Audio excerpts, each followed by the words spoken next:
Good morning and welcome to the 12th meeting of the Education and Culture Committee in 2014. We have received apologies from Claire Adamson. Joan McAlpine is attending as substitute member, so welcome back, Joan. Liz Smith will also be joining us later on in the meeting. She will be in attendance, I think, for Cabinet Secretary Fiona Hislop's evidence, which is the next panel. Can I remind all those present that electronic devices should be switched off because they interfere with the broadcasting system. Our first item on today's agenda is to take evidence on our inquiry into Scotland's educational and cultural future. Over the course of the inquiry, we have heard from witnesses on the topics of higher and further education, early years, childcare, employability, and most recently on broadcasting and culture. We do not intend, of course, as we agreed last week, to publish a report, but the evidence we have taken is available on the Parliament's website, and this acts as the record of our inquiry. Today is the final evidence session, and we will raise the evidence we have received with the three Cabinet Secretaries. And can I welcome Angela Constance to the committee? The first time here is as Cabinet Secretary for Training, Youth and Women's Employment. So can I welcome you and congratulate you on your new appointment. I know last week when you were here, you weren't quite the Cabinet Secretary at that point, but welcome today and congratulations on that. And can also welcome the officials who are accompanying you.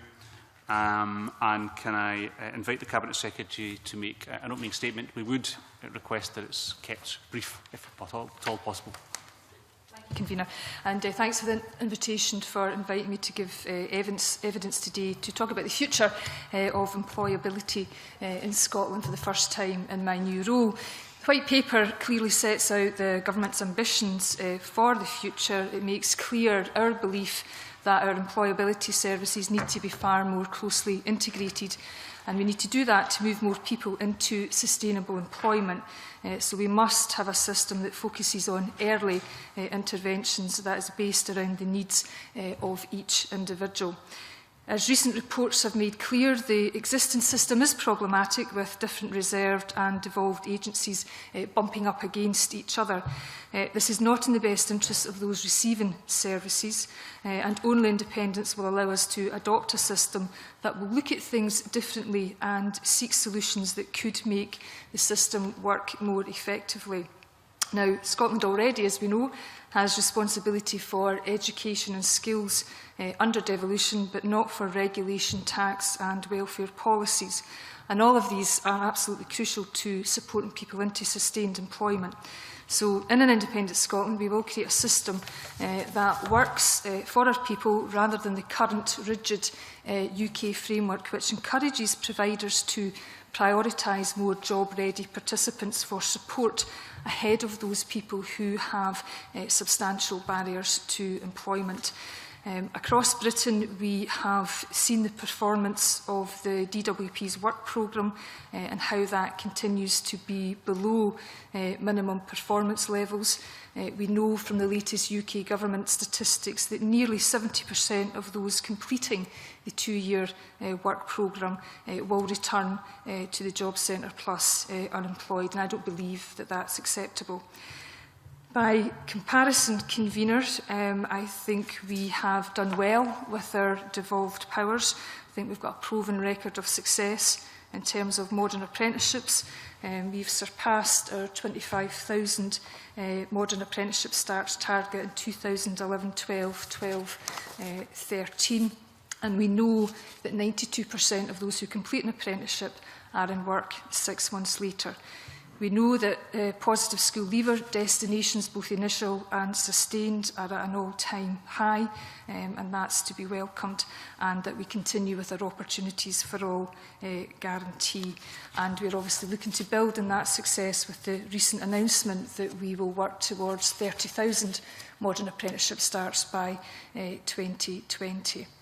So, in summary, Convener, under the existing systems, the financial benefits of successful employment initiatives undertaken by the Scottish Government, the gains of those go to Westminster in the form of reduced welfare payments and increased tax revenues. And with independence, we will retain these benefits in Scotland and will be able to reinvest them in our people by funding more of that successful activity. So despite the constraints of devolution, I believe our policies are working and provide a substantial foundation upon which independents can build and ensure the most appropriate support for those seeking work and for preparing those entering the labour market.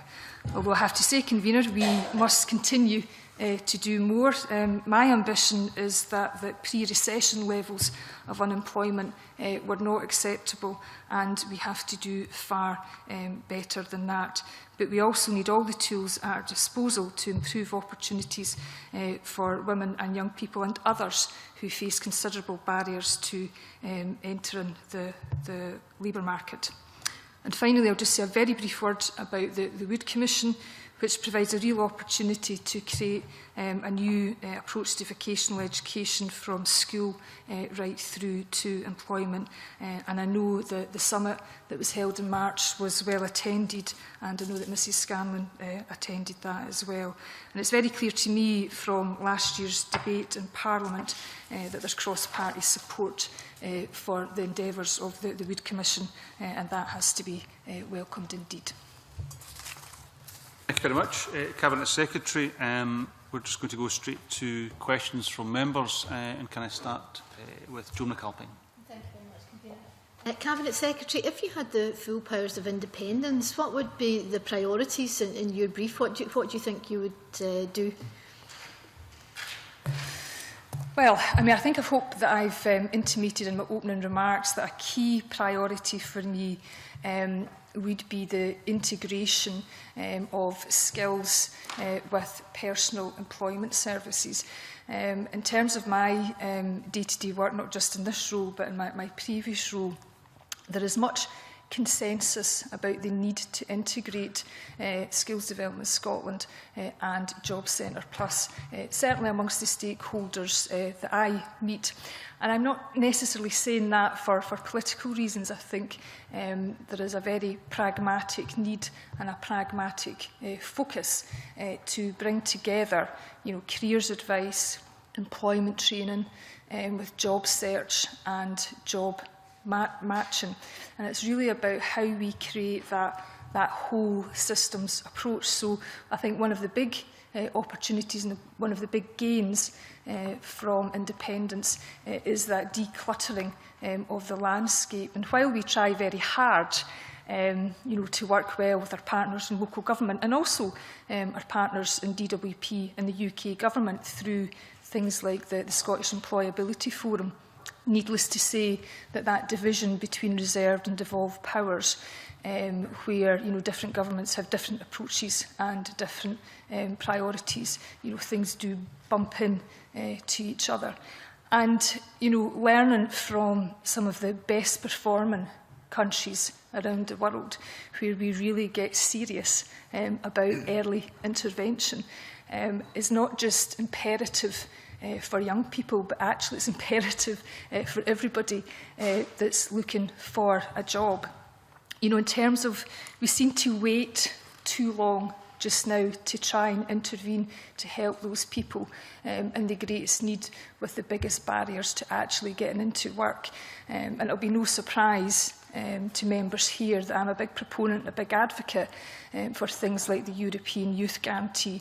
But that message of early intervention isn't just applicable to young people, but having a more sophisticated system where we identify the barriers and those risks of long-term unemployment early should be the focus of an integrated skills and employment system, where we're not looking at the short-term gains, but we're looking at the long-term risks and costs to individuals and their families of unemployment, so that we can have a more sophisticated, if you like, early triage, and we can build support around people. Now, different people will have different support needs, varying from light touch to very intensive support, but that support has to be person-centred and around the needs of the particular individual, and that for me just now is what's missing. And having a far more earlier approach and more personalised support in terms of employment services, for me, will really complement what we're trying to achieve through the Wood Commission, which again, big themes, early intervention and a more personalised approach to learning and transition into work for young people. You see the DWP's emphasis on punitive measures, such as the rise in sanctions that we've seen recently against job seekers, and the suggestion that job seekers are going to be forced to sign on every day. Is that the kind of thing that you would see Scotland replicating, or would you see a different approach in Scotland? I think while we always need to have a social contract and an approach based on reciprocity, if you're seeking work, of course there will be certain expectations laid upon you, but there has to be reciprocal arrangements. There should also be certain expectations of those providing those personal employment services. And what we know from research about the impact of sanctions is actually they're having the most adverse effect on those who least understand the system. So that tends to be people with, again, significant barriers, whether it's mental health issues, whether it's young people, those people who are at risk of not understanding the system. And my concern is that we have a sanctions regime that is highly punitive. People could lose benefits for up to 3 years. That does not in any way seem proportionate. And I would dispute whether the current sanctions system is actually effective. And the ineffectiveness of the sanctions regime, which I see, in my surgery, young people coming to see me at my surgery, and I'm sure that's the case for other MSP colleagues. But actually, if we were intervening earlier, I think we would be preventing a lot of these problems about compliance further down the line. Arthur. Good morning. Again, you've referred to the work of the Wood Commission and some of the early ideas they've come forward, and you're absolutely right that those have commanded support across the Chamber, and a recognition that whatever achievements have been made over recent times, there's clearly things that are not functioning as we would like within the labour market. You pointed to a proven track record and surpassed expectations in terms of modern apprenticeships, but is it not fair to say that the Audit Scotland report on that, while recognising some of the strengths in it, did point to weaknesses in terms of some of the qualitative aspects, and also in terms of reaching those who are furthest from the labour market, which I think it would be fair to say, not just in the UK context, but Europe-wide and probably beyond, is the knottiest problem that any government is trying to wrestle with. And therefore, to characterise this as something that the Scottish Government cares about and is trying to do something about, but the UK Government is not, I would suggest is possibly a misrepresentation of what is actually happening. I think in terms of the Audit Scotland report, the Government is on record as welcoming the Audit Scotland report, as Mr MacArthur intimates himself. It acknowledges the strengths and the success of the apprenticeship scheme in Scotland. Essentially, that's in and around employed status and how it leads to sustained employment. It certainly made some, for me, very interesting recommendations that this government will pursue and implement. I've always been very clear about the purpose of the apprenticeship scheme. While it's not exclusively for young people, it's largely targeted at young people, and it's to lead to sustainable employment, and is one of the most successful schemes for that. And we also know that the employment rate for people with an apprenticeship qualification sits at 80%, where the employment rate for the population as a whole is 70%. So I think it does have very clear purpose and outcomes. Nonetheless, where the Audit Scotland report really chimes with myself, and this is in terms of some of the learning that we've gleaned from other European countries with very well-established, highly regarded vocational education systems, have also have a body of research, a body of academic research, and I'm thinking particularly of Professor Stefan Voltang, who can articulate very clearly the economic gains of apprenticeships and articulate clearly through his body of work the kind of short-term, medium and longer-term gains for a business and for the economy. So I think in that regard, I think the Audit Scotland report was right for a need for more detailed qualitative information and research about the impact of apprenticeships, and I think that it was a point well made. In terms of those furthest away, I think it's no secret that there are challenges in ensuring that we get more women into certain modern apprenticeship frameworks, particularly those frameworks in key sectors of the economy that lead to long, rewarding, well-paid careers. It is certainly no secret that we need to vastly improve members from a black or minority ethnic community participating in our apprenticeship scheme. And again, it's no secret that we need to improve opportunities for young people with disabilities progressing into an apprenticeship scheme. I think the Wood Commission will help us unlock some of that. There are various strands of work that Skills Development Scotland is currently engaging in that regard. I suppose what I would say is because of the employed status of an apprenticeship, invariably the apprenticeship programme represents or mirrors some of the inequalities in the labour market more broadly. Nonetheless, we do have opportunities, particularly opportunities that would help us to unlock that through the education and skills system to start to unpick some of those inequalities and improve better access for all young people. But there's a very important message to business here. And some of that, again, is through the Make Young People Your Business campaign, where we're not only trying to persuade business of the business case for employing young people, but that campaign also has an equality strand to it. And I hope members would agree that the Make Young People Your Business and ICT and Digital Technologies Week had a very strong focus on young people and women. But certainly as we move into Modern Apprenticeship Week, we do want to ramp up our equality message and how the apprenticeship scheme is for all young people in Scotland. Again, I have no difficulty in anything you've said there. Would entirely support it pretty much across the board.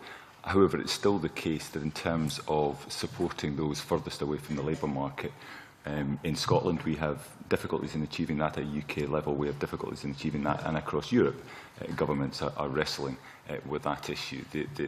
The emphasis on early intervention, which you made in your introductory remarks and in response to Joan McAlpine, again, sentiments I would fully back, but I would argue being taken forward at a UK level through the commitment to early learning and childcare and other initiatives. So what I'm struggling to understand is how this characterisation of Scotland, we care about those most disadvantaged and furthest away from the labour market, but in the UK context they've taken their eye off the ball. I'm struggling to see how that argument is sustained by what is happening and indeed what you said that isn't necessarily happening across the board.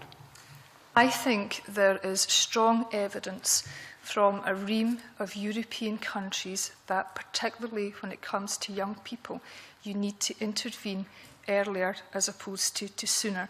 And the best performing European countries in terms of labour market outcomes for young people are countries that either have well-established vocational education and training systems, or it's companies who've led the way with youth guarantees.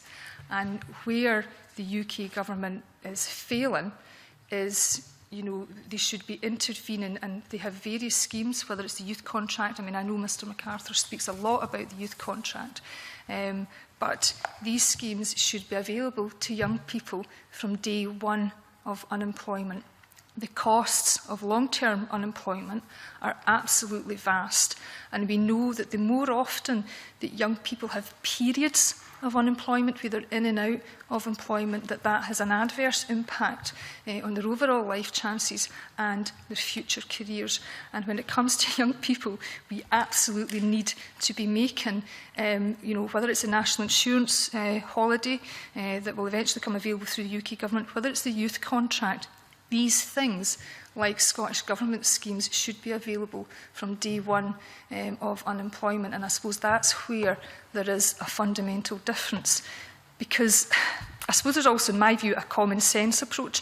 For those people who have significant barriers to employment, I cannot see how waiting 6 months, 9 months or longer, in the case of people over 25, I cannot see how waiting that period of time will increase the efficiency of resolving these difficulties. It won't. It defies common sense.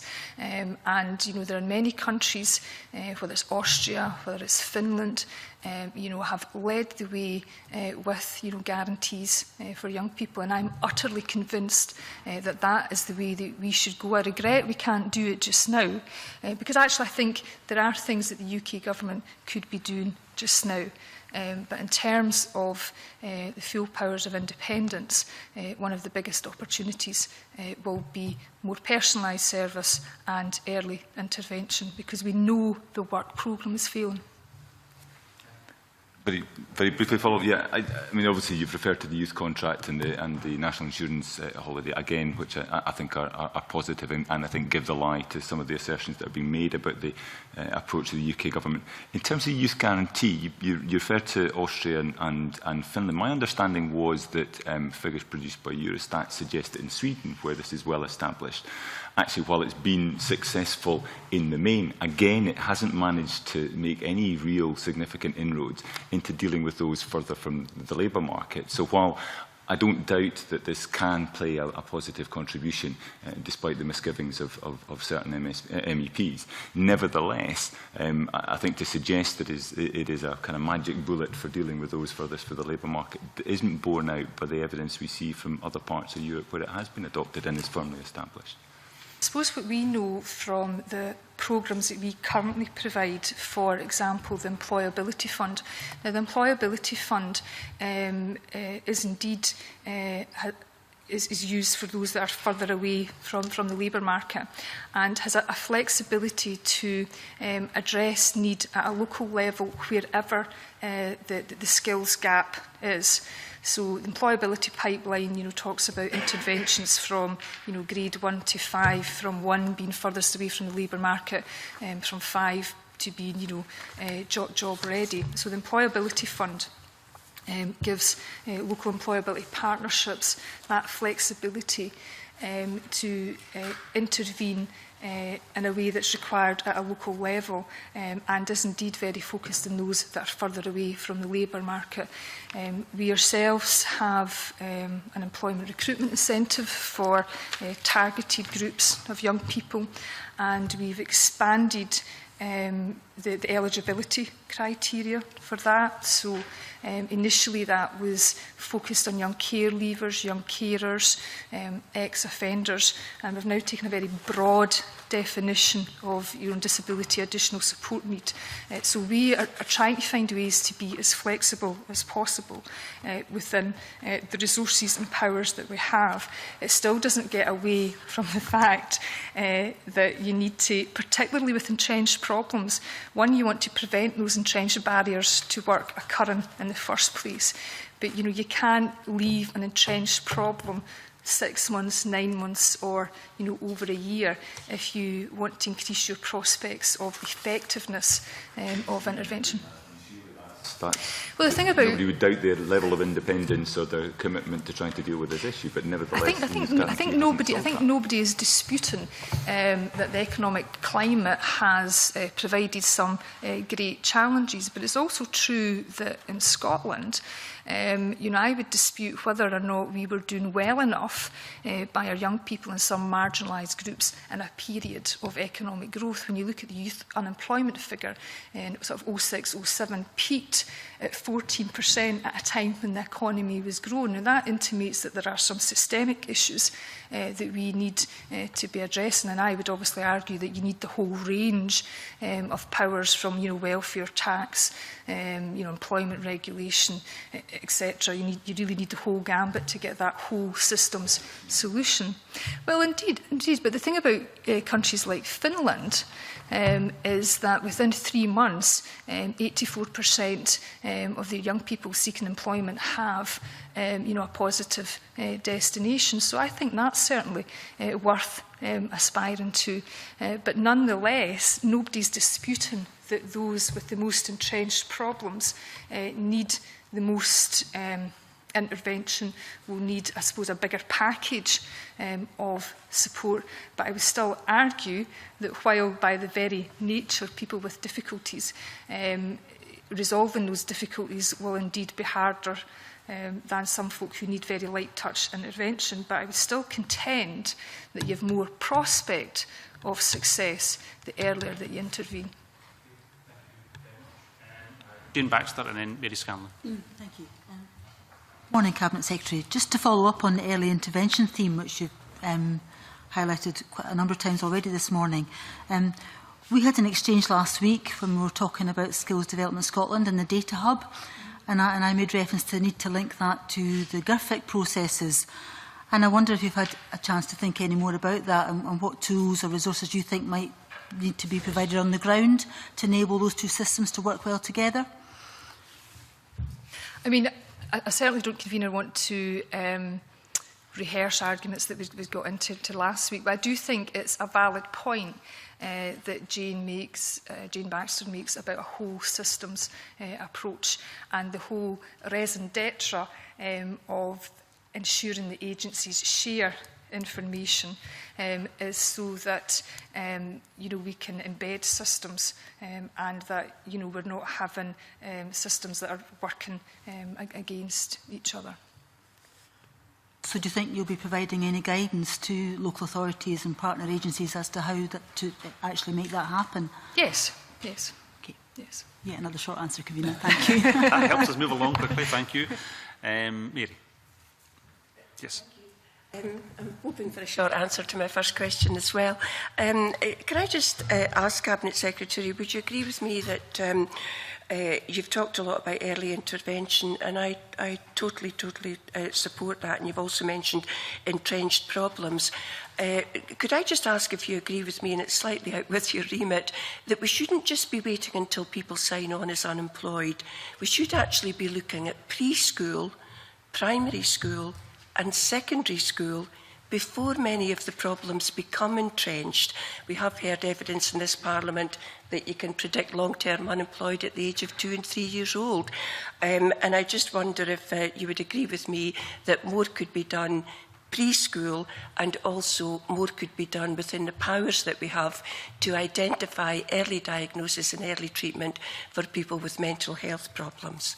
And also commend the work I couldn't help thinking about when you were speaking of the Calman Trust, which does do wonderful work in the Highlands, bringing people who have been attached from the whole of the school process back into the job market.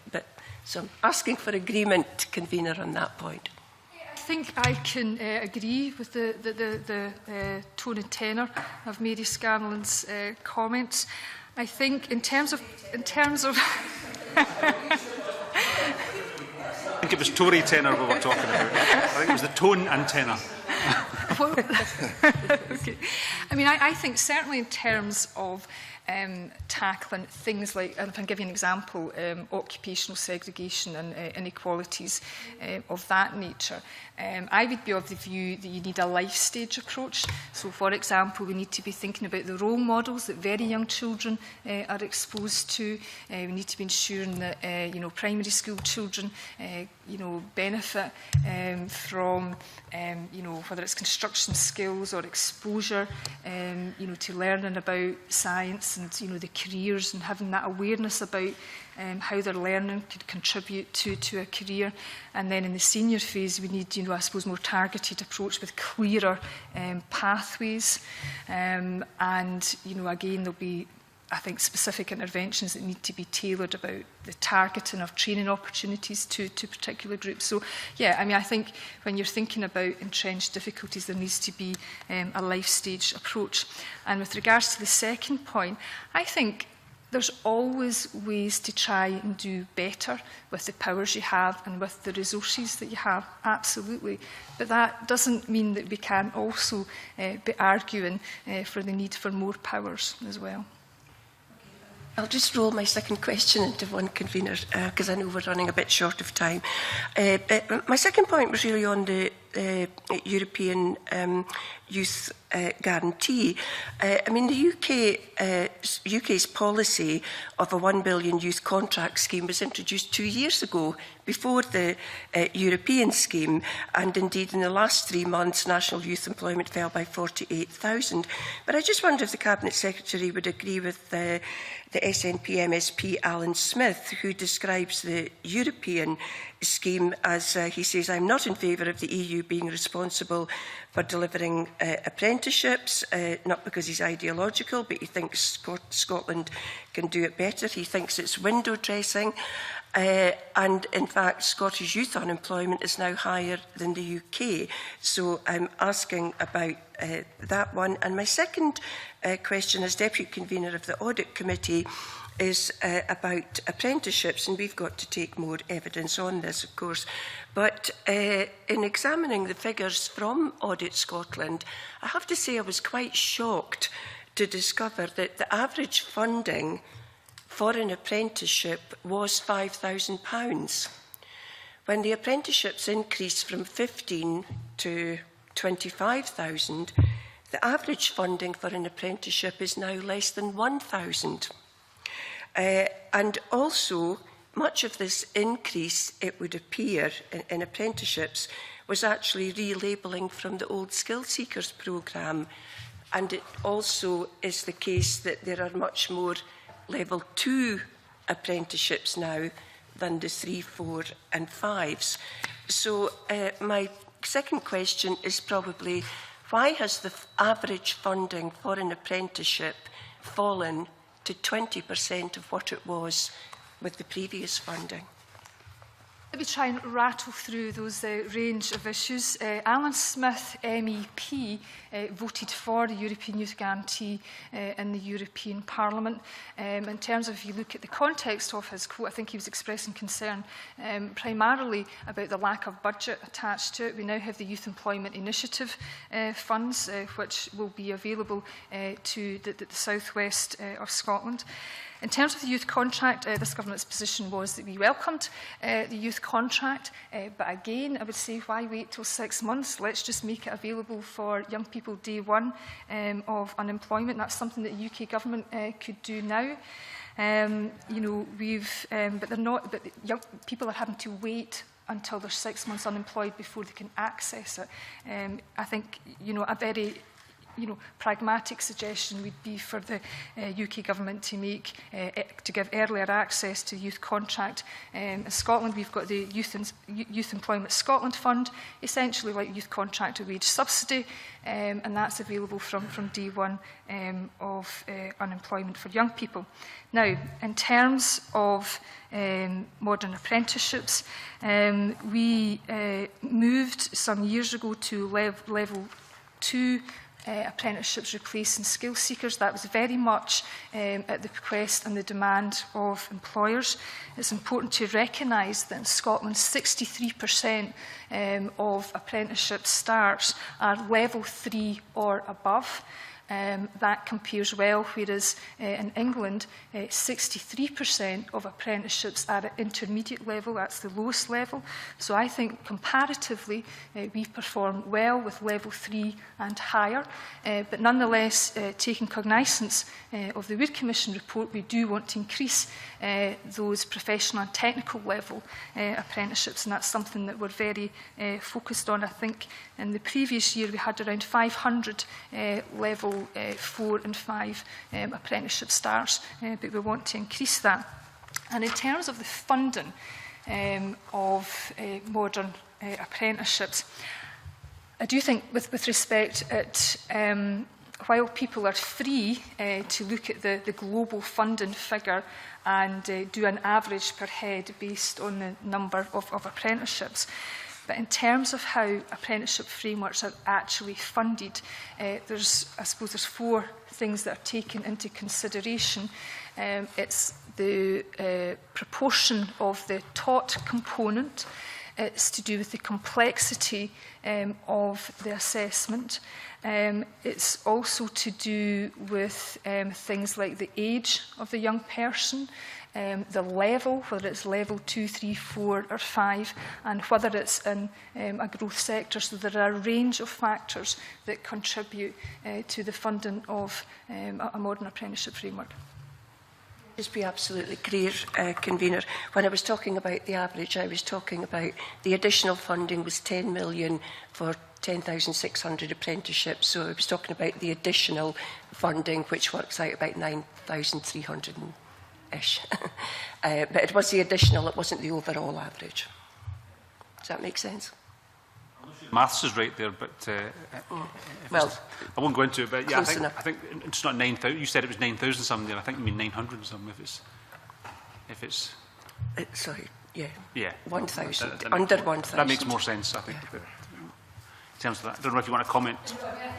Means the same, that there are several factors, as I've already outlined, that contribute to the funding attached to a modern apprenticeship framework. Okay, thank you. I've got two further members who want to contribute, and I think we'll probably wrap it up there. But we've got Gordon, and then we've got Neil.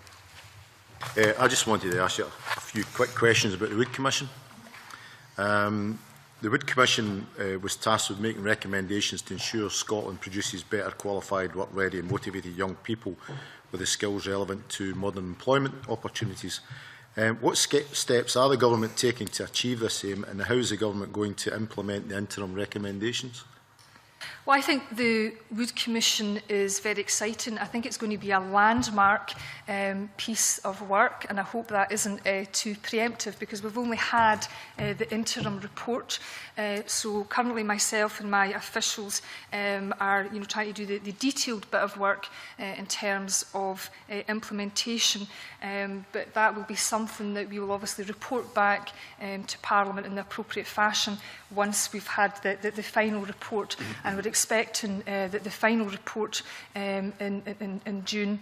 And I know there's a great appetite and interest for the work and the Wood Commission agenda. In terms of now, certainly we have asked the Scottish Funding Council in their guidance letter documentation to be looking to make early progress. We do want to be making progress at a pace, and we will support early pathfinder projects. So, for example, there was an announcement made for Leavenmouth and Fife.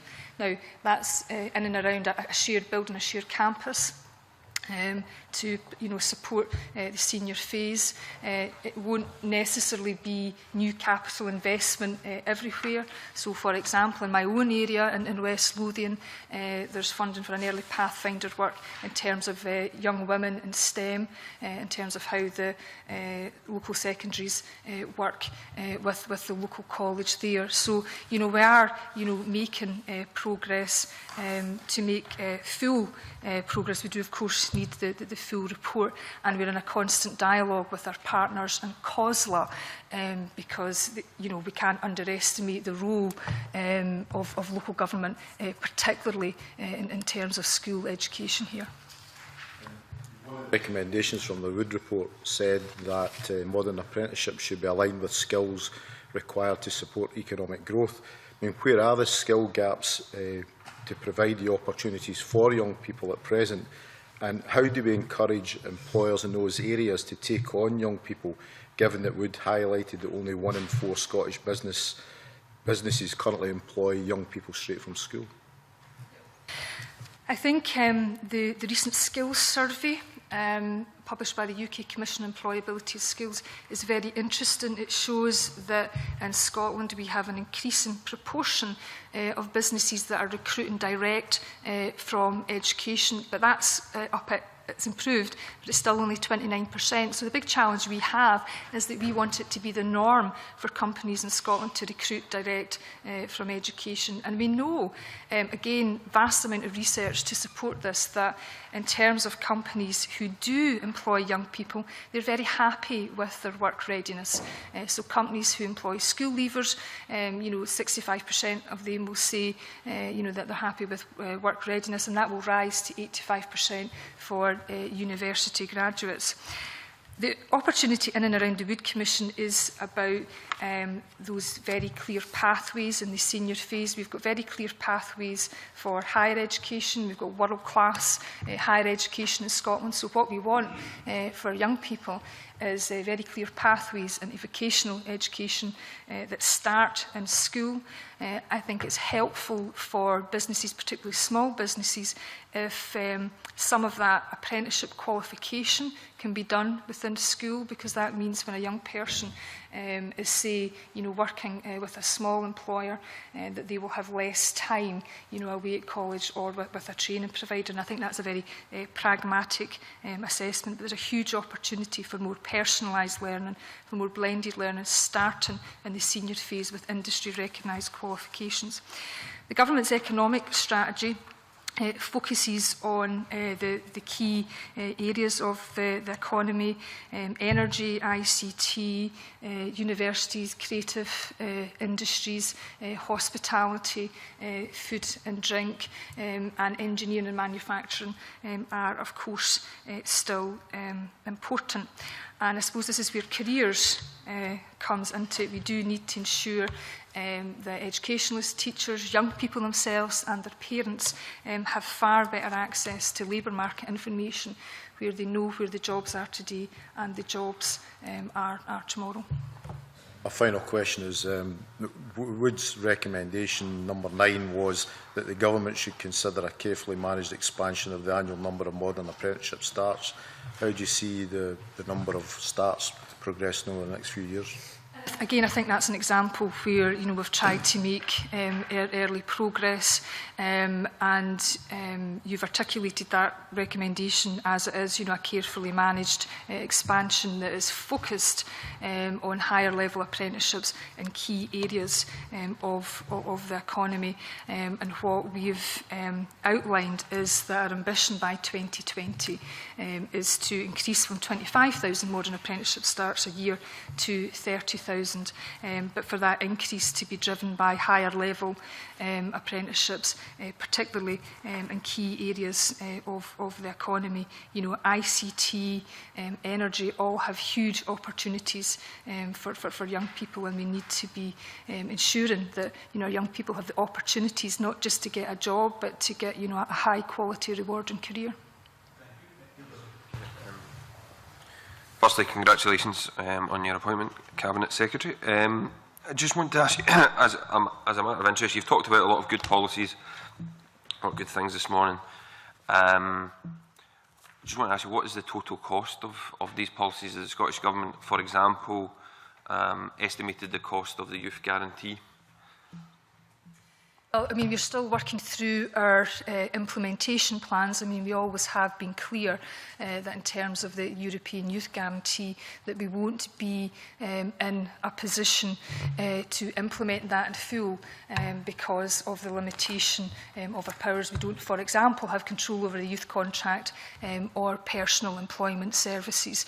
So, this is detail that, will emerge over time. But what we do know, as a matter of fact, and there's an European organisation called Eurofund that talks about the cost of youth unemployment, and I suppose I would contend that the cost of not intervening is actually far greater than the financial cost of intervening in the here and now. But obviously, the referendum in September is about Scotland becoming independent. You keep saying if you only had the full powers to implement all these things, if you had the full powers to implement the Youth Guarantee, surely you should have an estimate on how much that would cost in terms of it being in the white paper? Is there you haven't done costings on how much that would cost?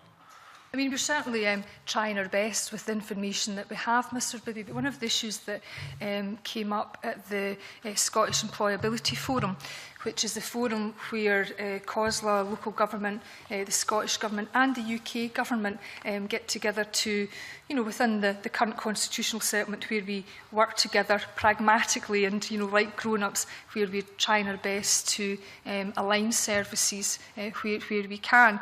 And that organisation is, been doing a bit of work that's looking at what all of these three levers of government currently spend and on the efficacy of that current spend.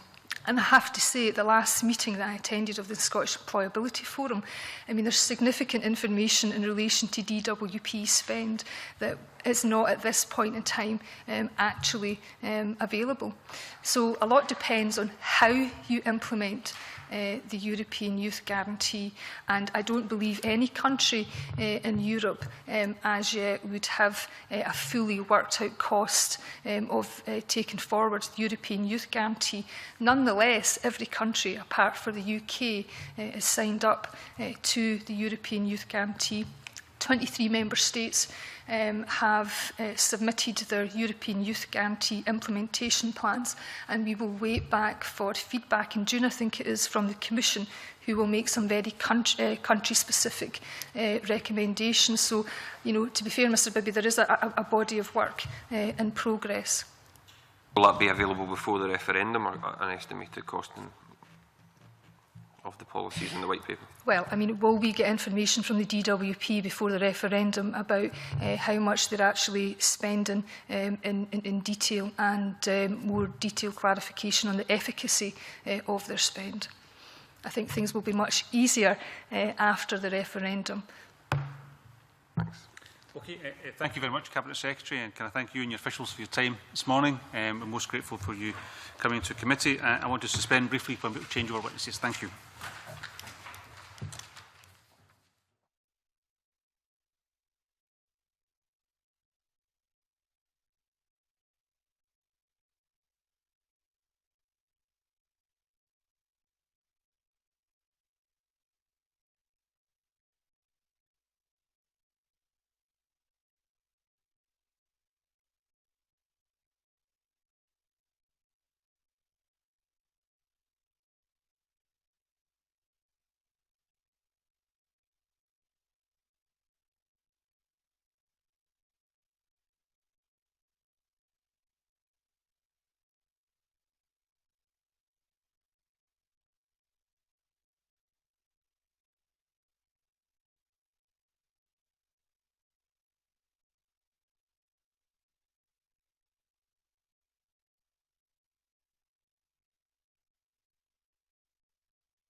Moving on, we will now discuss the topics of culture and broadcasting. And can I welcome to the committee Fiona Hislop, who's of course the Cabinet Secretary for Culture and External Affairs, and her supporting officials.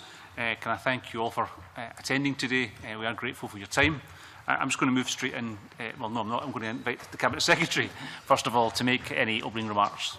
Since you've got 3 Cabinet Secretaries in front of you this morning, I'm quite happy to move straight into questions, if that's okay with you. Very kind of you, Cabinet Secretary. Thank you very much for that. Well, I'm just going to go straight to Joan McAlpine then, to get us started. Yes, I mean, my question is very straightforward, Cabinet Secretary. What would you do with the powers of independence that you can't do now in terms of your brief? In relation to culture and heritage, the real main area that we can do more with independence is broadcasting. It's specifically the one power that's reserved in the Scotland Act. In other areas that you'll be familiar with as a committee in terms of culture and heritage, by and large they're already substantially devolved in terms of the powers of government. Obviously there are other opportunities for those operating in that space. But in terms of broadcasting, that's the main area, and that's why we're very keen to see improvements in broadcasting in Scotland. You'll see from the evidence that's been before you that Scotland is the part of the UK that's currently most dissatisfied with the BBC currently in terms of the service that's provided. And a lot of that, as we know, is because people expect and want to see more Scottish production being seen on the screens and interpretation. The opportunities with independence means that we can establish a Scottish broadcasting service. We can make sure that we have a relationship, a continuing relationship with the BBC, so people can access their favourite programmes. But importantly, for the economy and for the sector in Scotland, independence will provide the opportunity for more Scottish production, and that means jobs, skilled jobs, creativity and opportunities in Scotland. And I think it's quite telling that if you compare the amount of production in Scotland, say, compared to other countries, currently in terms of originated TV hours, currently it's 2,300 for BBC Scotland. RTE has 4,700.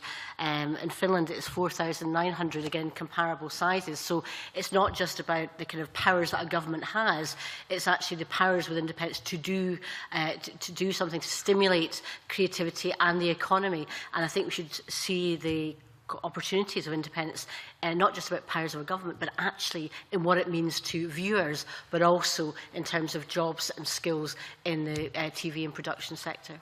And would you see that as creating more high-quality Scottish programming? One of the issues that's been raised with this committee on a number of occasions is the apparent underfunding of Scottish broadcasting. If you compare, for example, Radio Scotland with Radio 4, would you see that being improved so that we've got better quality Scottish content after independence? Well, certainly the quality is a major issue, and I know that's something this committee has looked at over the period, particularly with the overnight renegotiation of the BBC Charter, which saw a 20% cut across the board. So I recognise the challenges that the BBC have had in terms of resourcing. However, within that, I think we actually have to look at what is being produced. I think one of the challenges that we have is making sure the values there in terms of quality of production.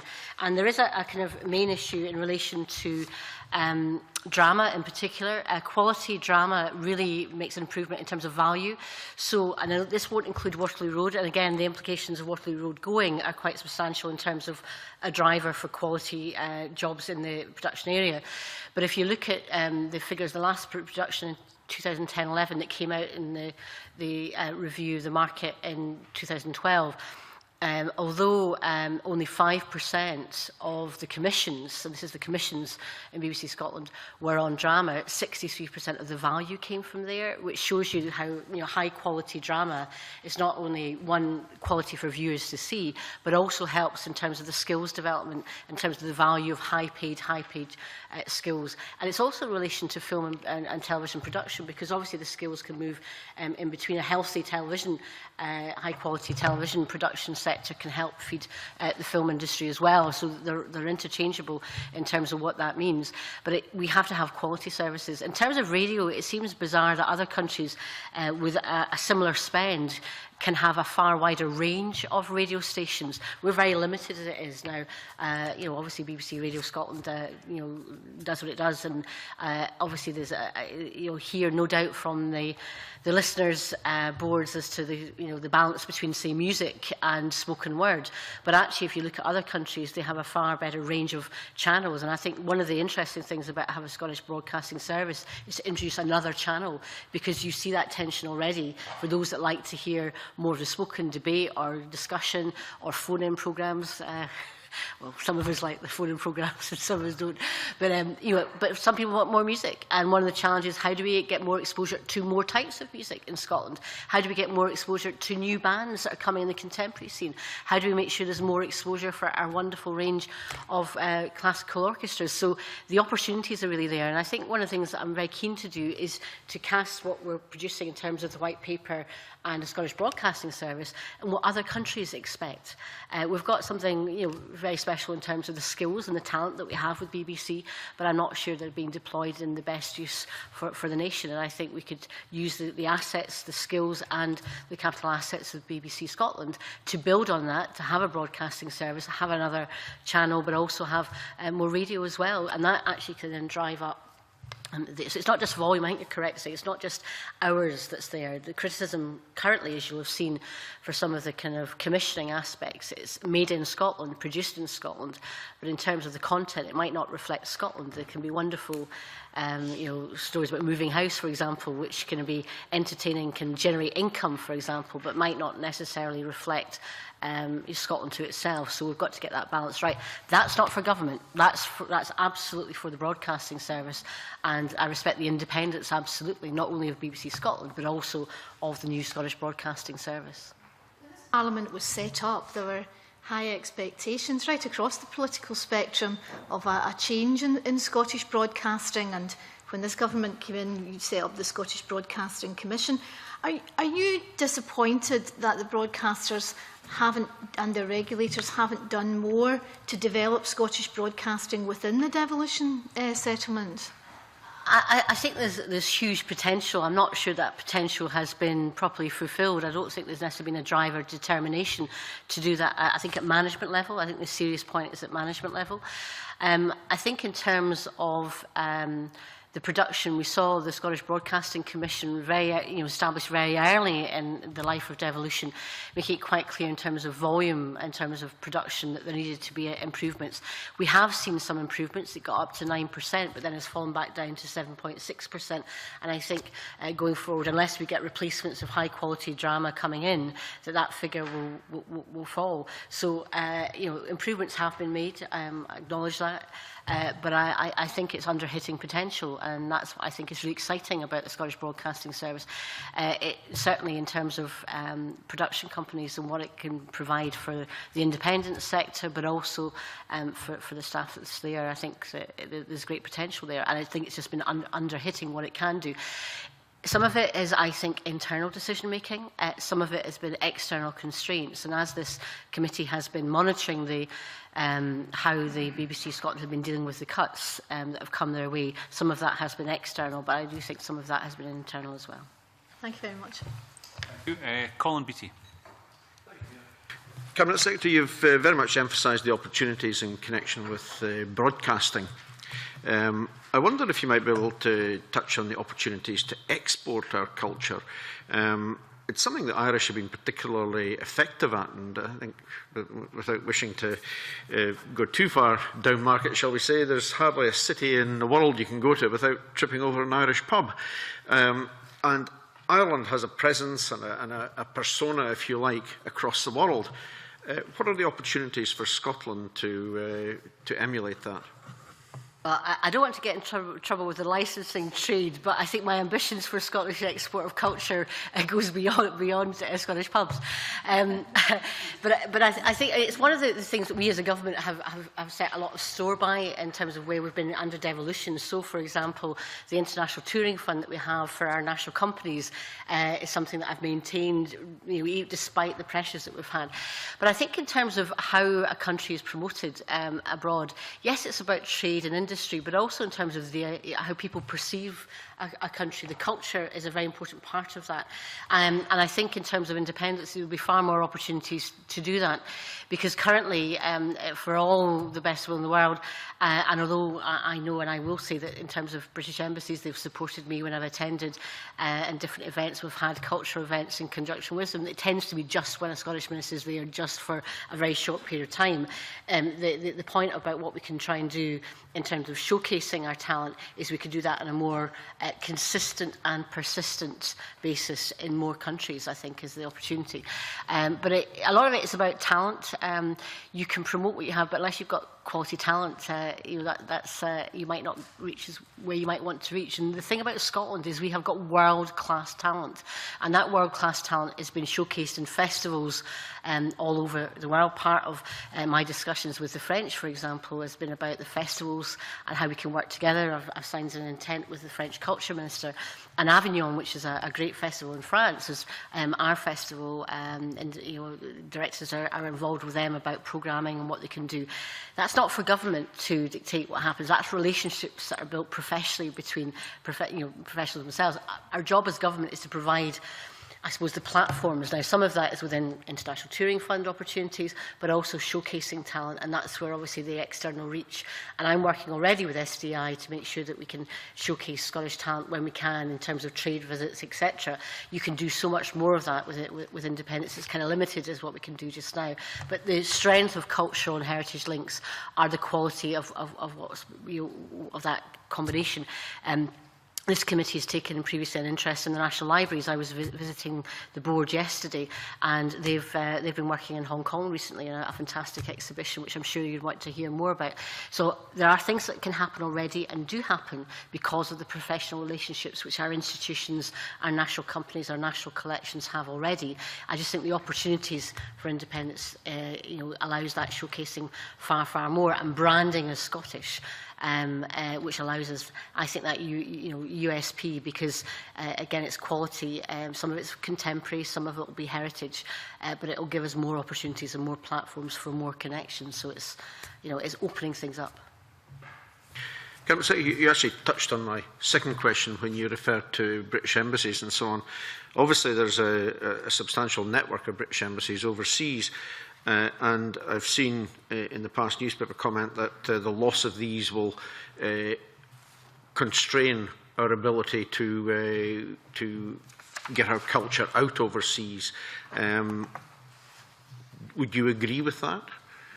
I wouldn't overestimate. I wouldn't overestimate the activity of British embassies. Probably we would do more with the British Council. In terms of our activity, and obviously the British Council is a different place now than it was even a few years ago. Severe, you know, restrictions from funding from the UK government means that they actually are sourcing a lot more of their income through other ventures rather than government funding. They operate with lots of different companies and lots of different countries, and we already do quite a bit of work with them. So, for example, I'll give a very practical example near to home. We're holding the second Global Culture Summit here in this Parliament. The Parliament is one of the joint partners. There are 5 partners, ourselves, and the Edinburgh International Festival, the Scottish Parliament, the UK Government and the British Council. So we probably do more than probably people are aware of in terms of our activity with them just now. And we do funding, joint funding of different activities, and we could continue to do that. And of course the British Council is established under Royal Charter, which is a different situation than necessarily, say, government departments, etc. And as I said, they've got a considerable reduction in their relationship in funding terms with the UK government. So I think that's the area that, in terms of what I get asked by people in terms of independence, is will we still have those relationships? And yes, we can, should we choose to do so. I think there's an opportunity to do so, and there's been statements from the British Council themselves that regardless of the result of the referendum in September, they would expect to have a continuing relationship with the Scottish Government. Thank you. Liam MacArthur.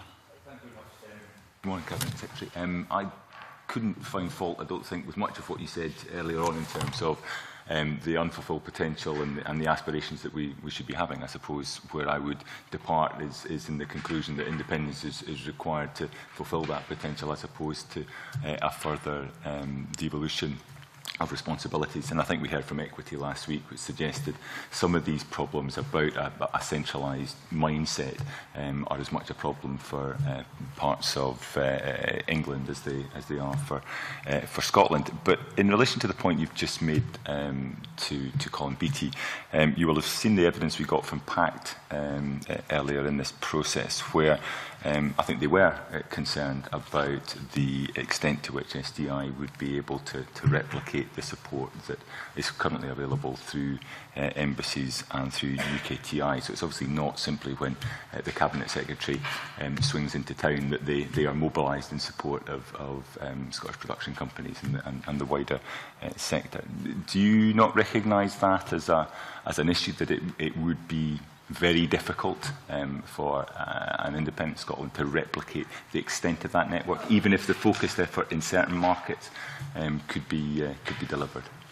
It depends on the focus of UKTI in that area to date and the services that have been provided. But also remember, in terms of the range, it's not just in the creative industries, you're looking at other sectors as well. And that's where some of the criticism does come of UKTI, is that the priorities are not necessarily Scottish priorities, because understandably, they're serving the whole of the UK. So therefore, in terms of their servicing and support, obviously even in television itself, the centralising influence in terms of TV production is not just in terms of the BBC, it's also in terms of the wider sector. So therefore, we'd have to make decisions about whether or not you were deploying the resources more to support, I don't know, life sciences and renewables as food and drink well, exactly, and the wider, which is not, I suppose, wider the economy interest is. That's why, in terms of our 7 key economic sectors, only 3 of them are the same as the rest of the UK. So which means that when UKTI are out presenting their cases to areas to concentrate on, there are 4 areas of the Scottish key sectors that are not being given us perhaps as big attention as otherwise would be the case with ourselves. But it's the geographical reach, I think, is the key area. And there are key markets where clearly, in terms of film and production, are key areas that we'd want to work more closely with. And so therefore, quite clearly, because creative industries, because film and television will be a major area for us, we'll make sure we have got that intense presence in the areas that matter, and whether it's in California, or whether it's going to be in some of the developing markets in Brazil, for example, or other areas. And so therefore, that's what you do, is you can move as an independent country to focus your attention and your resources where it's needed for the industries. It makes us more agile, apart from anything else, but also we can then identify the key countries that we want to work on that specific areas. That's the benefit. That's exactly what other countries the size of Scotland would do in that area. Where the priority may be greater for Scotland than it is for the UK as a whole, but difficult to think of markets where Scotland has an interest, where the UK, whether through embassies or TI activity, are not already present, and therefore whether SDI takes the lead or whether it's UKTI that takes the lead, nevertheless that presence, that network is already established. Well, as it is with SDI in a number of, in terms of our range, it's, in terms of key areas we are there, and we do expand, again, our share of the UKTI resources would come in terms of the share of assets. If you're looking at the kind of share of assets you'd have post-independence, you'd also have the share portion of UKTI assets that we could deploy where we chose to do that. I think there's a genuine contention between geography and effort and commitment. So just because you have geographical presence in a larger volume of areas doesn't necessarily mean that you've got the time, effort and commitment by the key staff on the industries that are matter to you, whether it's whether it's in food and drink and promoting Scottish salmon, or whether it's in relation to film and television. So, I mean, what I can say to you is, I know it's a key sector, not just for this government, I think for other parties as well. So, in terms of an independent Scotland, I think it would be very predictable that strong reach in the strong markets that matter will be part of our deployment and our activity.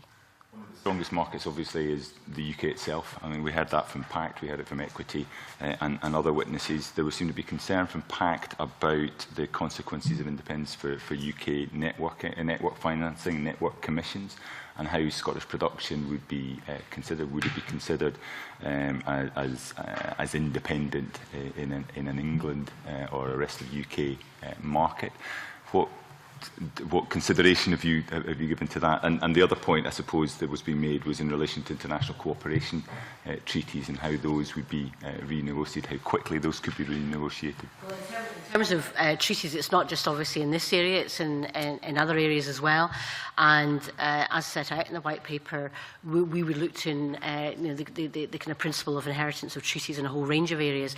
It would also be up to, in terms of other countries, what they would want to do. A very good example, actually, is the Czech and Slovak situation, where on day one, immediately after the Czech and Slovak, the nations decided to be independent on their legal date of independence, the UK wrote a letter saying, we recognise the treaties that have been signed with Czechoslovakia previously will immediately apply to those both countries. So that's in the wider treaty context, which is more on the constitutional area. But certainly in terms of whether it's contractual, etc., you inherit the contracts and indeed the licences, and I think that's important to set out. Now, obviously, licences for Channel 3 and Channel 4 have been established way into the 23-24, so therefore the terms and conditions that Ofcom have provided for those licences would still apply, and that's been an important part of our discussions. And obviously, you can take the evidence from other, for some of the companies that have given evidence to you about what we have said and what we've said in the white paper about honouring those licences. Now, that applies both ways. The terms then apply from Ofcom or its successor in Independent Scotland to those licences, and that also means that, definitions and amount of independent production. I think independent production is really important. I think the opportunities of SBS is effectively, possibly, depending on how much is spent on commissioning, but effectively, if you go from a situation where in 2016-17 the BBC is only going to have £175 million for production, of which we anticipate about half of that, just about less than half of that, will be on Scottish production, and half of that for commissioning into the UK. That's a tiny amount compared to other countries in terms of the value they've got and the amount they can spend, and so therefore the opportunities for independent production, even just with the Scottish Broadcasting Service, will be a great incentive, obviously, for producers themselves. But what you're saying is what happens in relation to the other companies.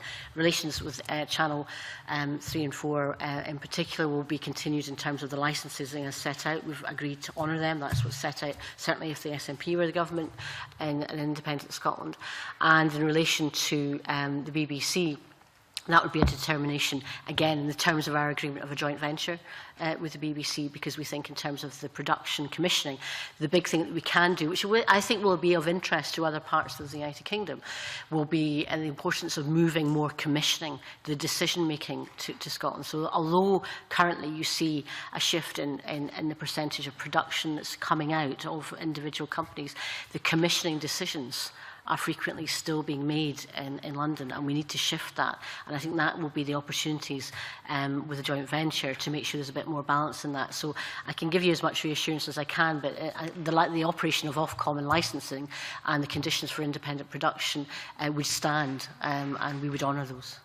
Just finally on the issue of the BBC, again, you will have heard Jeremy Peate's evidence last week. I mean, he took the sums that we raised in relation to through licensing for the establishment of the TV channel with SBS and subsequently with the radio channel. He put that down as relatively limited, and when one considers that there's also the prospect of then a commercial relationship in securing all of the BBC services that we currently have, that it's difficult to see how all of those objectives can be met within that budget.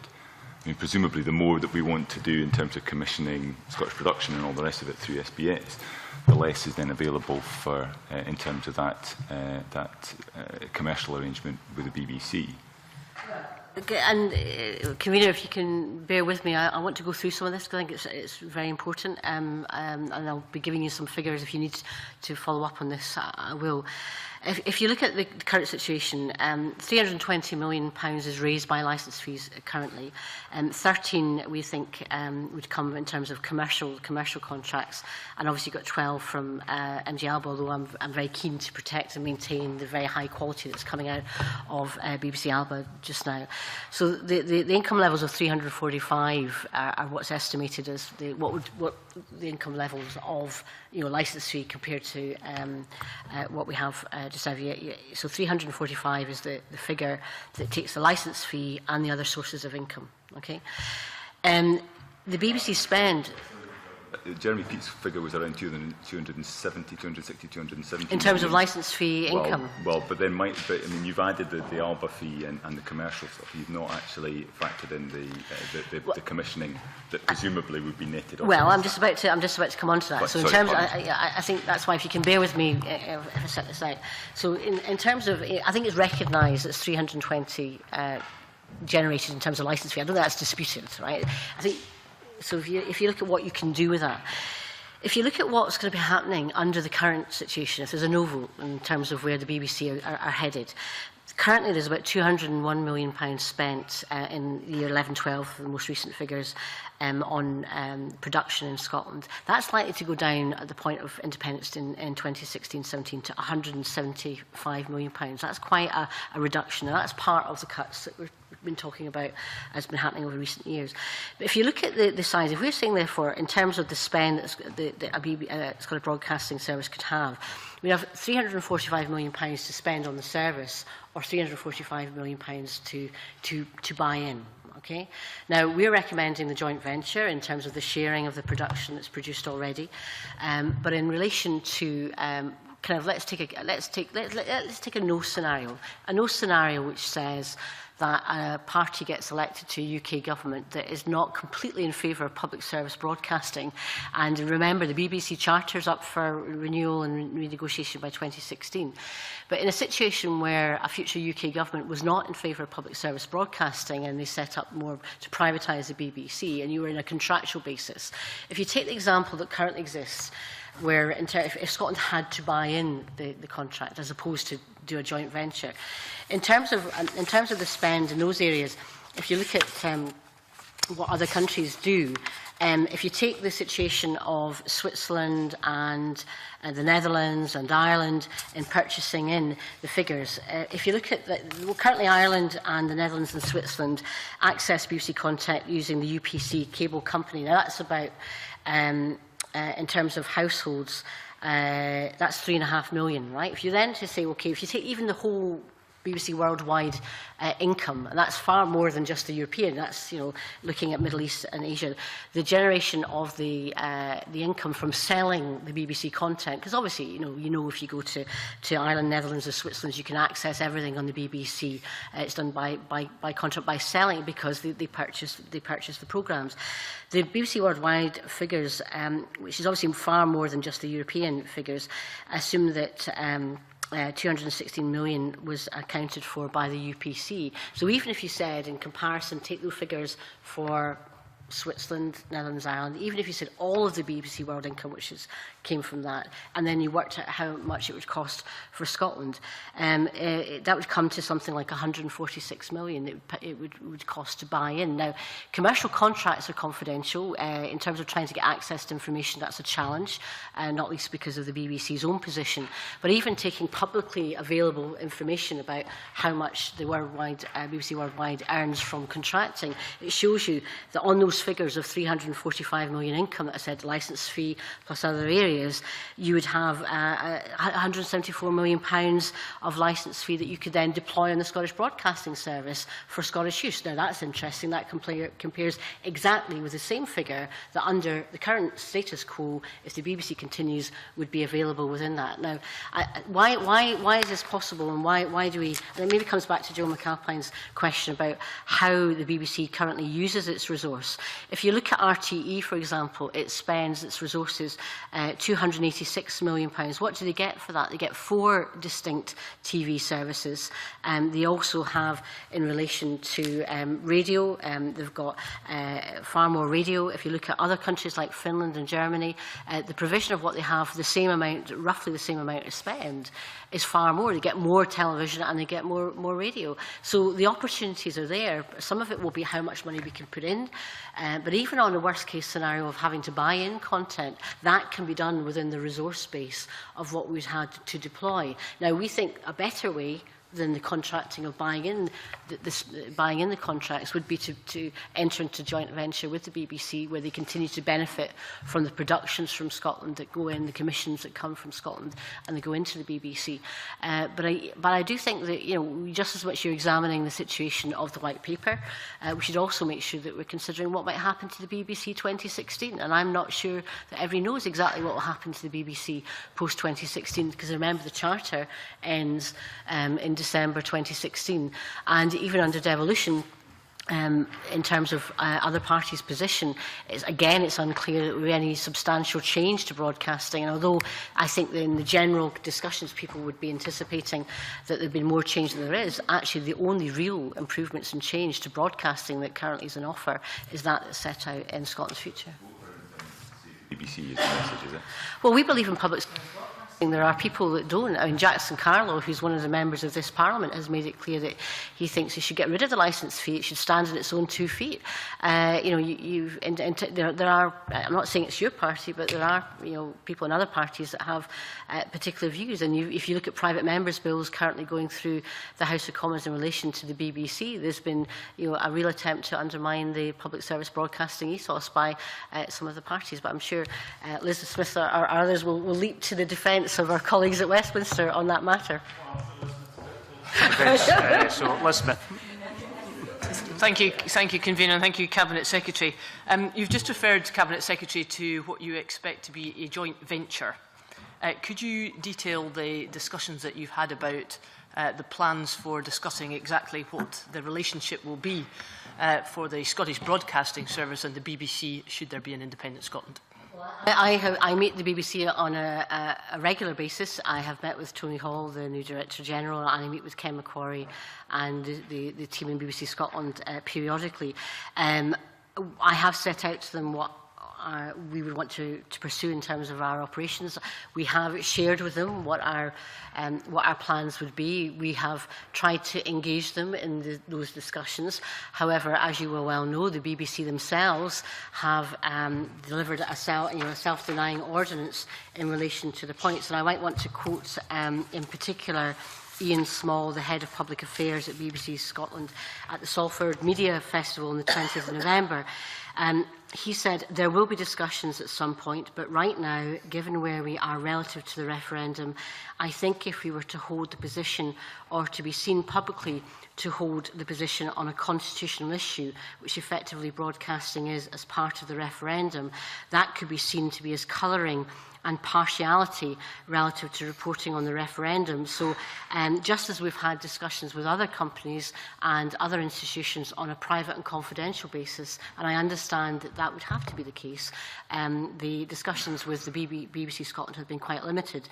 But I would, Convener, with your indulgence, like to contrast those remarks that I think if we were to hold a position or be seen publicly to hold a position on a constitutional issue, that could be seen as colouring and partiality relative to reporting on the referendum.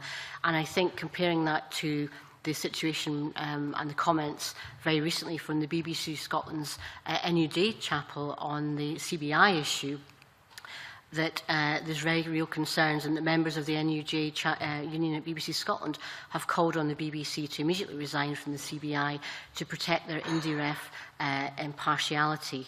That's a hashtag used by the BBC Journal.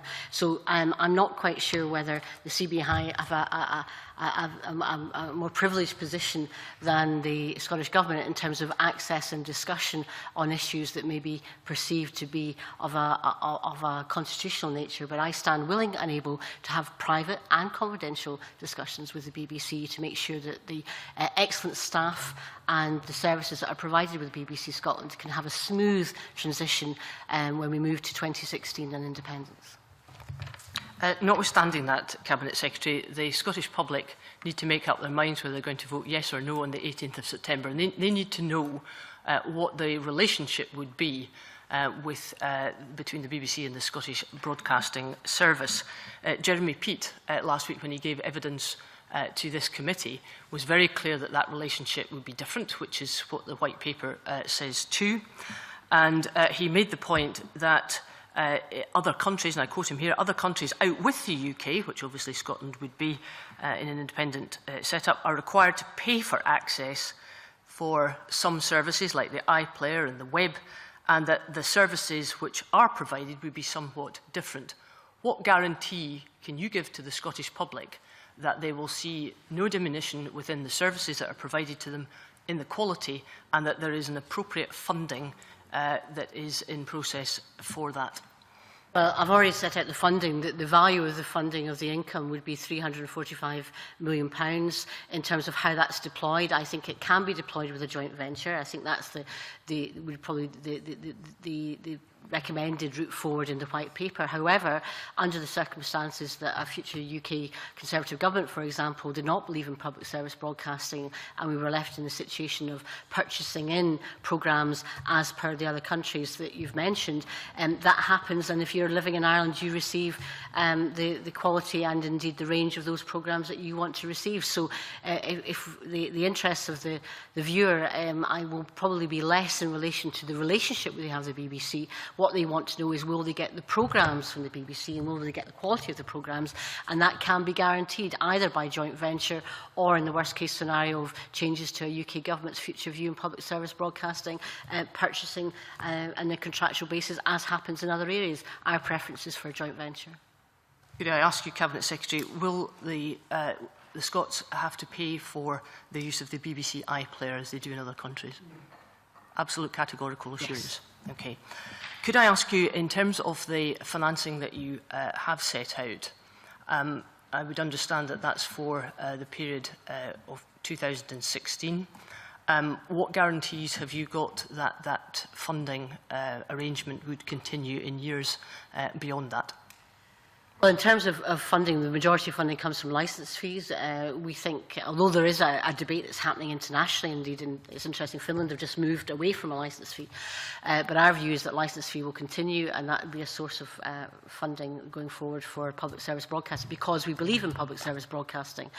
And certainly at this stage, at this time, certainly licence fee is the best way forward for that. I'm not quite sure where you're going with this. Just asking on the point that obviously the BBC would be signing up to a very different situation from the current situation. Why would it be prepared to sign an annual cheque on an ongoing basis to an organisation that's obviously not contributing in the same way to its income? Well, I'm not quite sure where you're going with it. Currently what happens is the licence fees goes to the BBC, as opposed to the BBC signing cheques to somebody else. It's actually everyone around this table who pays the licence fee actually pays money to the BBC. The BBC, not from its generosity of or spirit, signs over resources. With respect, Cabinet Secretary, there would be a very different relationship between the set-up just now and what you propose for an independent country. And therefore the question must be why the BBC would continue to have the same funding arrangement for what it is providing in Scotland. The licence fees in Scotland would come to Scotland, if that's what you're trying to understand, is licence fees would come to Scotland. That's why it's in the beneficial interest of the BBC, if they're not to lose the benefits of that, £320 million of licence fee and production. It's in their interest that they come to an arrangement with Scotland. Otherwise, they lose £320 million of licence fee, and actually for an organisation that's already had to suffer 20% of cuts in recent years, that's not an insubstantial amount. So therefore, for the same income level as they're currently receiving, they can still receive the commissions and productions that are coming from BBC Scotland. They just have a different type of arrangement. If they don't do that, they'll have a loss of income of £320 million. And how much would they recoup? Well, using the figures that I was talking to Liam MacArthur on a purchase basis, looking at the figures, trying to extrapolate from the BBC World Service, so the worldwide the worldwide provision in terms of what is sold, they would only get 176 million. So there's actually a financial incentive for them. I think there's also a professional incentive, because I think the relationships, and that's why people who perhaps want a completely independent broadcasting service with no connection to the BBC, a case can be made for that. But actually the professional connections that are there, we think has value, and we would want to continue that relationship. We think it's better with a joint venture rather than just contracting. But I think in terms of figures, it would be an incentive for the BBC not to lose £320 million worth of value from BBC Scotland. These figures and the joint venture that you talk about would entirely be dependent on what we were told last week at committee would be negotiations past the independence time. If Scotland votes for independence, you then have to enter into negotiations, as I understand it.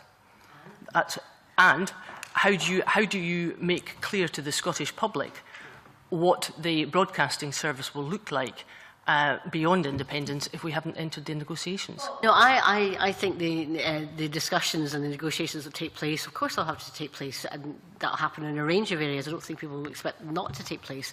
I think what would be very helpful and encouraging is if this committee thinks that it's important that those discussions take place, that they themselves take that decision to write to the BBC, both I think to Ken Macquarie and to Tony Hall, saying that you think that it's important that those that further information is provided to the Scottish people. I'm more than happy to do that. I'd very much like your support in arguing that case. And as to quote Ian Small again, he says there will be discussions at some point.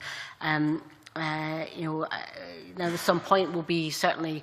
Currently, if the BBC don't engage, won't be till September the 19th.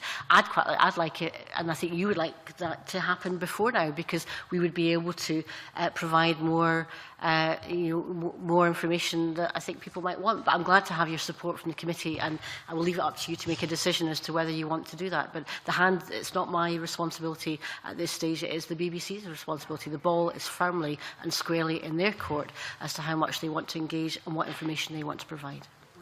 Cabinet Secretary, is the responsibility of the Scottish Government, given the publication of the White Paper, to make clear what the process would be? Well, the process is, we've set out different, we've set out international comparisons about what other different countries can do, and they can do far more with their resource base than currently takes place with the BBC. I think there's general criticism, perhaps, of how much is spent on production versus management. That's up to others to look at in investigation.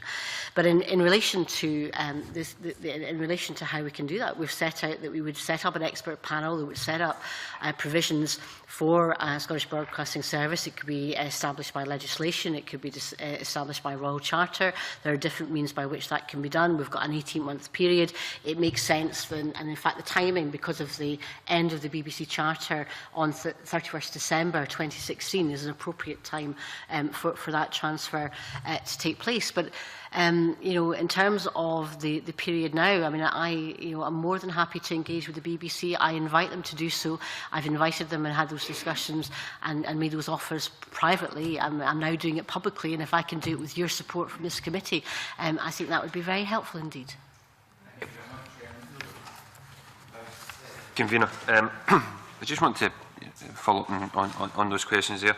The BBC is currently our public sector broadcaster. Talking about setting up a separate Scottish broadcasting service with around £300 million. I'm struggling to understand, how is that going to be better for Scottish viewers than the BBC, an organisation being a public sector broadcaster of 10 times that amount? How's that going to be better? Get the same quality and the same range of your favourite programmes. I'm not quite sure if you're a Strictly man or in terms of your viewing habits, but in terms of in terms of the popular programmes, people would still be able to receive their popular programmes, but you would also be able to see, in terms of drama, more Scottish drama. I think that's a key, not just for the kind of quality from the viewer's point of view, but as I mentioned earlier, in terms of it's a real driver for quality jobs in the sector. But news and current affairs.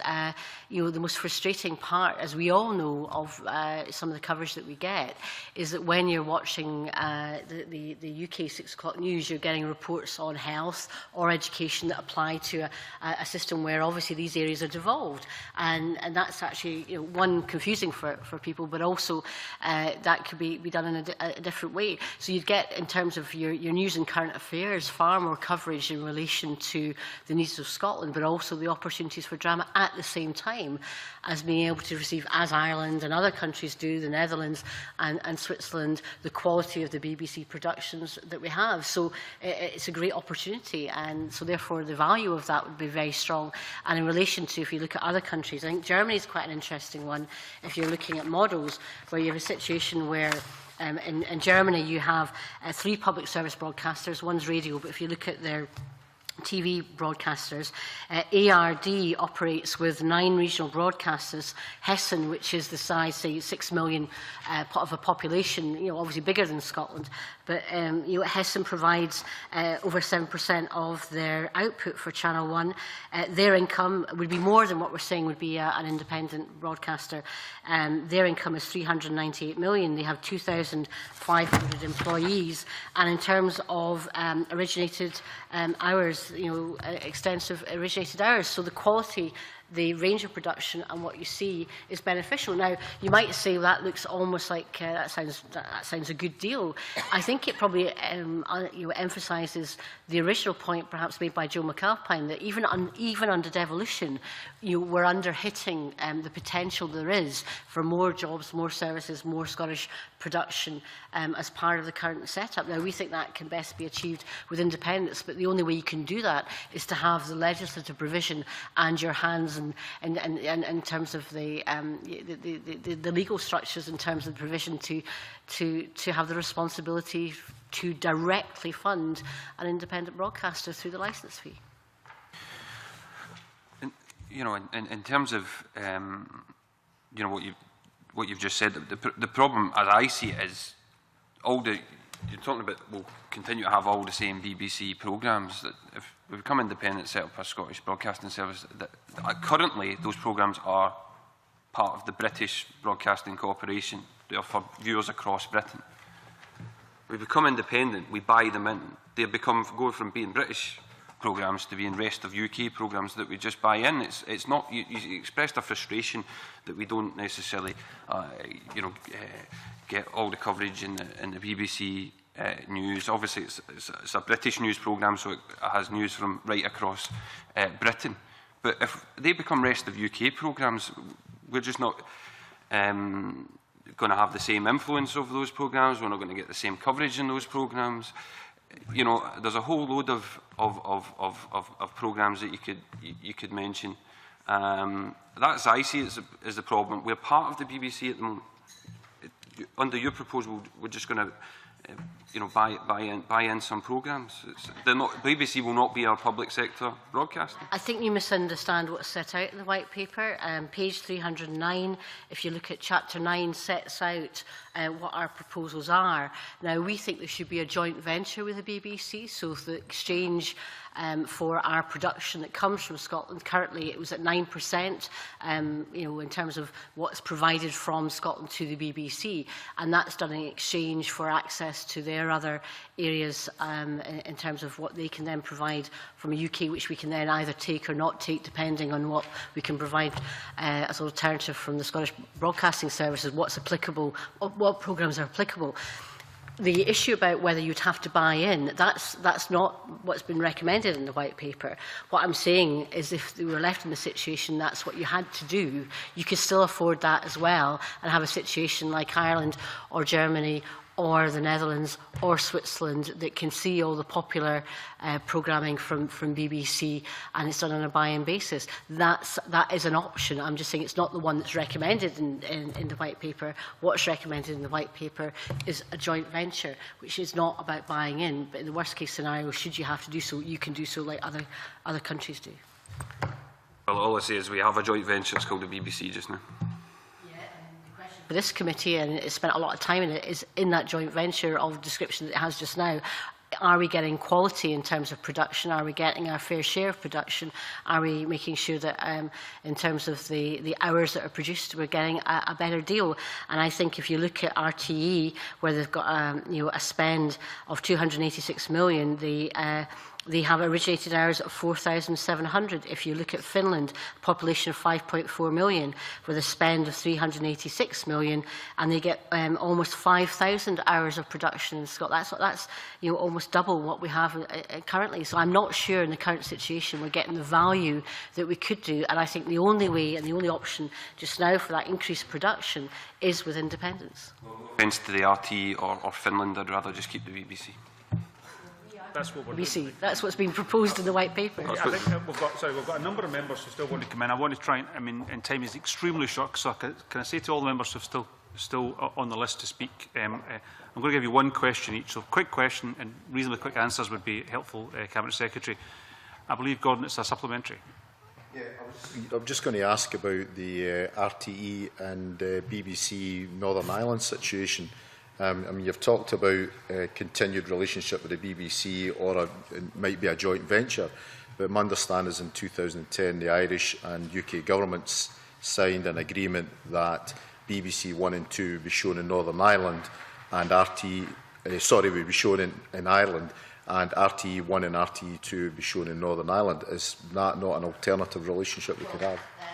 That's exactly what happened. Interestingly, originally, I think it was, and Neil Bibby might be able to correct me if I'm wrong on this, I think it was the Labour government originally, it was going to be at no cost, and then in terms of that's with the, then there was an agreement made, particularly with the Republic of Ireland, it would need to, with the new incoming government, it would be at a cost, so there was a cost about that. But again, there's commercial aspects of what that would be, but we know from looking at the RTE costs, that was not an insurmountable, it was quite a reasonable amount that we could quite easily cover in terms of our spend. That is a possibility. I do think, though, that we recognise the quality of the BBC, we recognise the quality of the staff and assets that exist, and we would expect to have a continuing relationship with the BBC. And in terms of the viewers, they will get to see the programmes they want.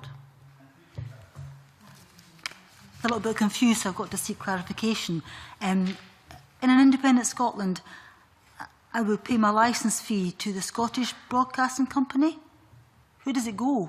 Well, the broadcasting that's generated can, we will come to an arrangement of how it's collected, because that becomes a collection. It becomes a collection, does it? Now, it depends whether the scenario, whether we're in a joint venture or whether we're in a situation where we're contracting.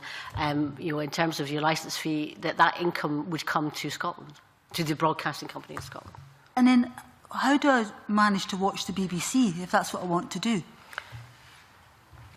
I'll try not to be flippant here, but it'll be accessed as you access just now. So you used the word popular, so there won't be somebody controlling the BBC output, but everything that I watch just now in the BBC, I'll be able to watch. Well, that's part of having the benefit of the Scottish Broadcasting Service. That obviously, if you have iPlayer, you'll be able to access what you want, but the opportunities on Channel 1 and Channel 2 is that instead of watching programmes that really have very little to do with the cultural life of Scotland, you could, the Scottish Broadcasting Service could provide alternative programming instead of that. And I think for many, for popular programmes like soaps, etc., clearly they are mainstays of viewing, but some of the programming that is received, as we know, because of the more than 50% dissatisfaction with the services that are coming from the BBC, people want to see more Scottish broadcasting, so that's the benefit of it. Is he going to provide replacement broadcasting or increased choice, increased options? Well, it can provide replacement programming for that which is not necessarily appropriate to Scotland, but in time it can also provide additional. Well, there are professionals that do that, and that's why we respect the independence of the broadcasting companies. Currently now, the BBC, and in future the BBC Scotland, professionals that will be maintained in independent Scotland, and also the Scottish Broadcasting Service. Government will not decide what programmes you will watch in an independent Scotland. That's left to the professionals. And will Scotland have a representative on Ofcom then? Well, if you want to read the white paper, we're recommending that we have, in terms of regulation, an economic regulator that looks at the wider areas of regulation, economic regulation, but clearly in relation to media and broadcasting, it makes sense, as we have the Scottish Office of Ofcom, that we look at how we would be doing media regulation, which would be our own media regulation. I think what we've got just now works perfectly well. I can't see where any of that's an improvement, but that's just with all due respect, 50% of the population in Scotland doesn't agree with you, and that's been evidenced not by the Scottish Government, but by the BBC's own surveys, which they're obliged to do, which shows the satisfaction rate. And it seems 50%. Like a long way round to deliver improvements. Yeah, okay, thank you. Thank you. Thank you, Convener. Good morning, Cabinet Secretary. I think one of the things to possibly try and help some of my colleagues in the committee is the BBC is effectively is a shared asset, like many of the other things mentioned in the White Paper, and during the negotiations we would obviously, it would be to go down that routine as well. But on the actual television production side, alternate programming, that's the exciting part. That's the idea where we get the opportunity, because I think it was Equity that said last week there was a problem with commissioning. They wanted more commissioning done locally, so that we got the opportunity. And is it not a case that this is where you say this is the opportunity for us to actually get the capacity in production terms, and we can have these made in Scotland type programming? Absolutely, and you can see quality programming coming through in different areas, and you see that not just in some of the BBC but also STV, and you've obviously much of the discussion here is just concentrated on one of our broadcasters. But that is an opportunity, as I've talked about previously, about the production is really important. The commissioning decisions are really important as to the jobs that are available, not just for the technical staff in terms of the production and the producers, directors, but also in relation to the performers and actors. And actually, I think showcasing Scotland to itself, there's going to be far more opportunity to see some of the quality companies that we have. And obviously, as the Cabinet Secretary, I have a direct relationship with our national companies who are producing fantastic work, and I'd like to see more of that showcased, but also in terms of actual individual production, the alternative programming that you're talking about, the additional, and that's the point, additional programming as well, more choice and more quality, I think, is something that is really exciting about the opportunities. Obviously, I'm actually fed up with all this talent leaving the great town of Paisley and bringing culture to the rest of the world. But obviously, this is the opportunity to try and keep our talent back here in Scotland and ensure that we have that capacity there. But one of the things I was going to ask, STV and a smaller, because we're talking about other broadcasters as well, and STV Productions have effectively, they commission everything themselves in Glasgow, and effectively they do shows for the BBC, they do shows for the ITV network, and they did a joint production, which is the way of the future for a lot of documentaries and things like that on the Lockerbie. Last year they did it with an American TV company. So basically we're talking about taking that kind of ideal, that kind of model, which is the way television production is going, and just using it with our own national broadcaster. Is that not correct, Cabinet? That's very well explained, and if you look at the credits at the end of so many of the good quality productions, and many of them are co-productions, and there's a lot of co-production taking place, but as you said, the problem is not enough business for Scottish talent, and this would provide an opportunity for more business for Scottish talent.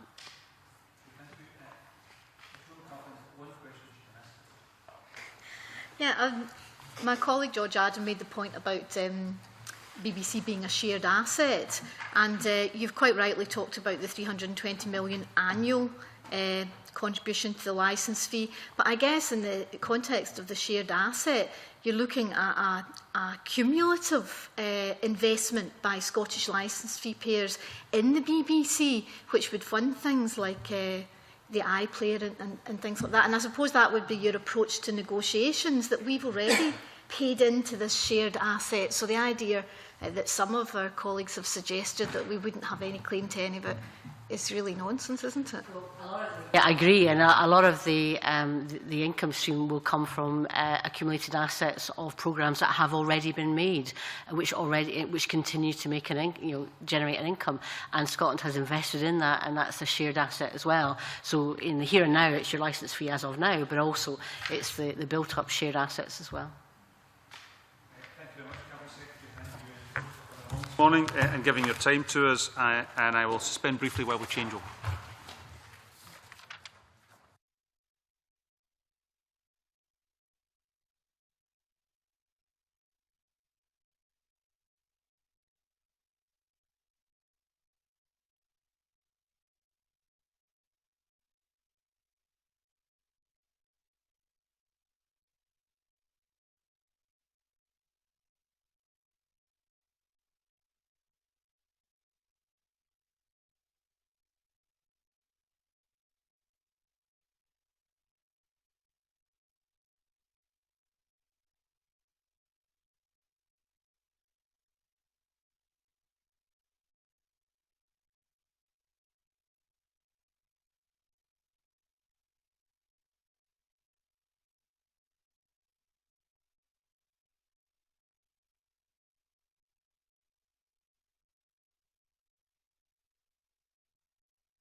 Finally, can I welcome this morning Michael Russell, Cabinet Secretary for Education and Lifelong Learning, and his officials to the committee this morning. Thank you for attending today.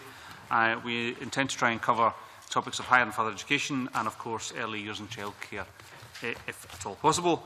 And can I invite the Cabinet Secretary to make some opening remarks? Thank you, Convener. I will be brief. You've already heard, I know, from the Cabinet Secretary for Training, Youth and Women's Employment and from the Cabinet Secretary for Culture and External Affairs. And I'm delighted to give an overview of what independence will mean for my portfolio. I believe there are strong and positive reasons for independence, and this referendum offers a great opportunity for Scotland and for Scottish education. As the committee is aware, we are already engaged in closing the attainment gap and demanding greater equity from our education system.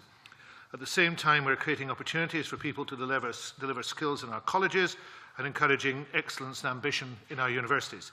Our aim is to make a good system a great system once again. We have a clear framework and a programme of investment to make that happen, but with independence we could, of course, do so much more. The committee has already discussed our plans for a transformation in childcare. With independence, we can ensure that tax revenue raised in Scotland stays in Scotland instead of going to the Westminster Treasury. This in turn means that the revenue can be invested in our children's future. We want nothing less than to make Scotland the best place in the world to grow up, and that begins with a universal childcare system from the age of 1. The proposals outlined in Scotland's future will help more than 200,000 families, saving them up to £4,600 per year. Transforming childcare will give more parents, particularly women, the opportunity to work, and it will ensure that more Scottish families are better off. And the plans are affordable and sustainable. We estimate that they will create an additional 35,000 jobs in the childcare sector and double the current workforce. Independence will bring other benefits too. One major gain uses the welfare system to end the lack of equity and the underachievement in our schools that is caused by poverty. In order to eradicate poverty once and for all, we need the full powers of independence. We need no less than the normal tools of a normal nation. Poverty undermines all achievement. It blights communities. It gnaws at the heels of any educational gain that we can make. But by using our welfare, taxation and labour market powers that we don't presently have, we'll be able to achieve equity in our schools and to make sure that poverty, in the words of the Ontario educator Avis Glaze, is not educational destiny. And we'll be able to build the high-skill, high-wage, high-achieving country that we aspire to. And that, again, can only be achieved by independence. Another important gain with an independent Scotland, it will allow us to protect free higher education for future generations. The committee knows very well that at the heart of our approach to higher education are two principles. Firstly, that education is a societal good, not just an individual good, and that access must be based on the ability to learn, not the ability to pay. These principles will continue to guide our approach in an independent Scotland. This means we'll continue to protect free access for Scottish domiciled students. With independence, we also want to continue to attract students and researchers to our universities. As a first step, we'll reintroduce student visas removed by Westminster. This will encourage more talented people from around the world to study in Scotland. Scotland doesn't need, shouldn't have, doesn't want the immigration policies of London and the South East. It needs to be seen as a welcoming place, open for academic and research business, and more than willing to see those of talent staying if they wish to build lives and careers. Clearly, Scotland must have the powers of an independent nation to develop an immigration system that works for Scotland and ensures we fully protect the international reputation and success of our universities. Convener, the task we're engaged in now is about envisaging and then achieving a better Scotland. That's the core definition of independence. It holds for education as in every other area of Scottish life. I believe that the present government has already shown, this Parliament has shown, that decisions made in Scotland are best for Scottish education.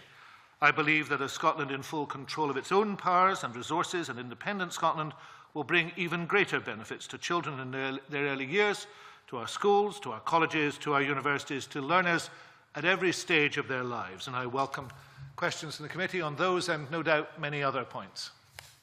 Thank you very much, Cabinet Secretary. I believe Joan McAlpine's got a general question she wishes to open with. Right. Question that I'll put to other Cabinet Secretaries, which is if you could prioritise what you would do with independence and why you are unable to do it now under the present system.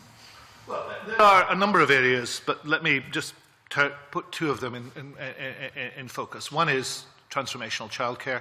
you require to have the tax system operating in order to do that, given the scale of the challenge to go up from, as we have taken, childcare from 417 hours to 475 hours, about to take it to 600 hours for 3- and 4-year-olds, beginning to expand out into 2-year-olds, to take that, first of all, into 1,140 hours, to include more 2-year-olds, and then to take it through to 1-year-olds and above, requires the full powers of independence, and that's what we need to have. But the second one, and we may not touch on it today because it's in the school area, but I have touched on it in what I've said there, which is if you are going to close the attainment gap, if you are going to do that thing that we all want to do, then you do have to have full tax, welfare and labour market regulation powers. Now, we know from the most recent PISA figures that Scotland is making better progress in other parts of these islands in closing the attainment gap. But everywhere in the world it is accepted that you require to use more than the tools of education to bear down upon poverty, because it is poverty that creates these circumstances. So the challenge to us is to make sure that we use those powers wisely to close the attainment gap. And closing the attainment gap means basically that every young person, every child gets the same opportunity within our society. And that is something that is worth striving for, and it's independence that can get it. We intend, and for the committee, to go through this in the same order we went through stuff when we took original evidence. So I'm going to start with the immigration area. Can I just give you two quotes? One very recently from Professor Muscatelli, where he said in the Herald, I think, that the message that Westminster is giving to potential students is, here's a quote, "Don't come here, we're closed for business, closed for education." And he went on to say it's exactly the opposite message that a number of other countries are sending, including the USA, Canada and Australia. I don't think we should be there as a country. And a while back, David Watt from the Institute of Directors said that we have an immigration policy that's largely led by the southeast of England, and it's a significant problem for Scotland. Could you provide some detail about what the problems are in terms of the immigration policy, specifically in relation to further and higher education? I think Anton Muscatelli is absolutely correct in what he says, and others have said it too. For example, Lord Krebs, the chair of the House of Lords Committee on International Science, Technology, Engineering and Mathematics, said in this very month, the overwhelming evidence that that committee has received led us to conclude that changes to the immigration rules in this country have played a direct part in putting overseas students off from choosing the UK. We are calling on this government to overhaul its immigration policies. In particular, it needs to do away with the new rules of working after study. You know, that comes from the heart of that establishment, and it is saying what everybody else is saying. Now, you can see two effects from it. One is the off-putting effect, where people actually don't bother to apply and don't want to apply. And you actually look at the number of non-EU international students in 12-13 compared to 11-12. That number actually fell by 195. Now, that's a very small fall, but in actual fact, the scale of the fall was masked by the fact that the number of students from China went up 30%. So actually, more or less, right across the globe, people are saying, is this a place I want to go and study? They know the excellence of Scottish universities, but they also know the reputation of the Home Office and the Immigration Service as essentially wanting to deter students, to deter people coming in for two reasons, a tick-box approach and the influence of UK upon politics south of the border. So numbers applying are going down, and that's very worrying because this is an important part, not just of the financing of the university system, it's an important part of the intellectual health of the university system. You look at the actual number of new entrants to Scottish higher education institutions from some core countries. Look at India, down 58%, Pakistan, 38%, Nigeria, 22%. In some countries where there is a belief that the policy, to be blunt, is inherently racist, then people just won't apply. So you've got a reduction in numbers, that's a serious situation, but you've also got a reduction in the absolute excellence of people who want to come. Because this is the second issue. This is not just about undergraduate students. If you look at Edinburgh University, for example, and the Global Excellence Initiative, which we've assisted in funding, Glasgow's involved in that too, that is designed to draw in the best postgraduates and to give them the opportunity to continue their careers in that way. But if you have no post-study work visa, if you've abandoned that, then the potential for people staying in universities or staying outside universities is virtually removed. Now, that applies to those countries and it applies elsewhere. I was in Canada at the end of last year. I met somebody, a businessman in Canada, whose daughter had come over to do a postgraduate course, had then got a job while she decided over the summer whether or not she wanted to stay, and she was just told she had to go.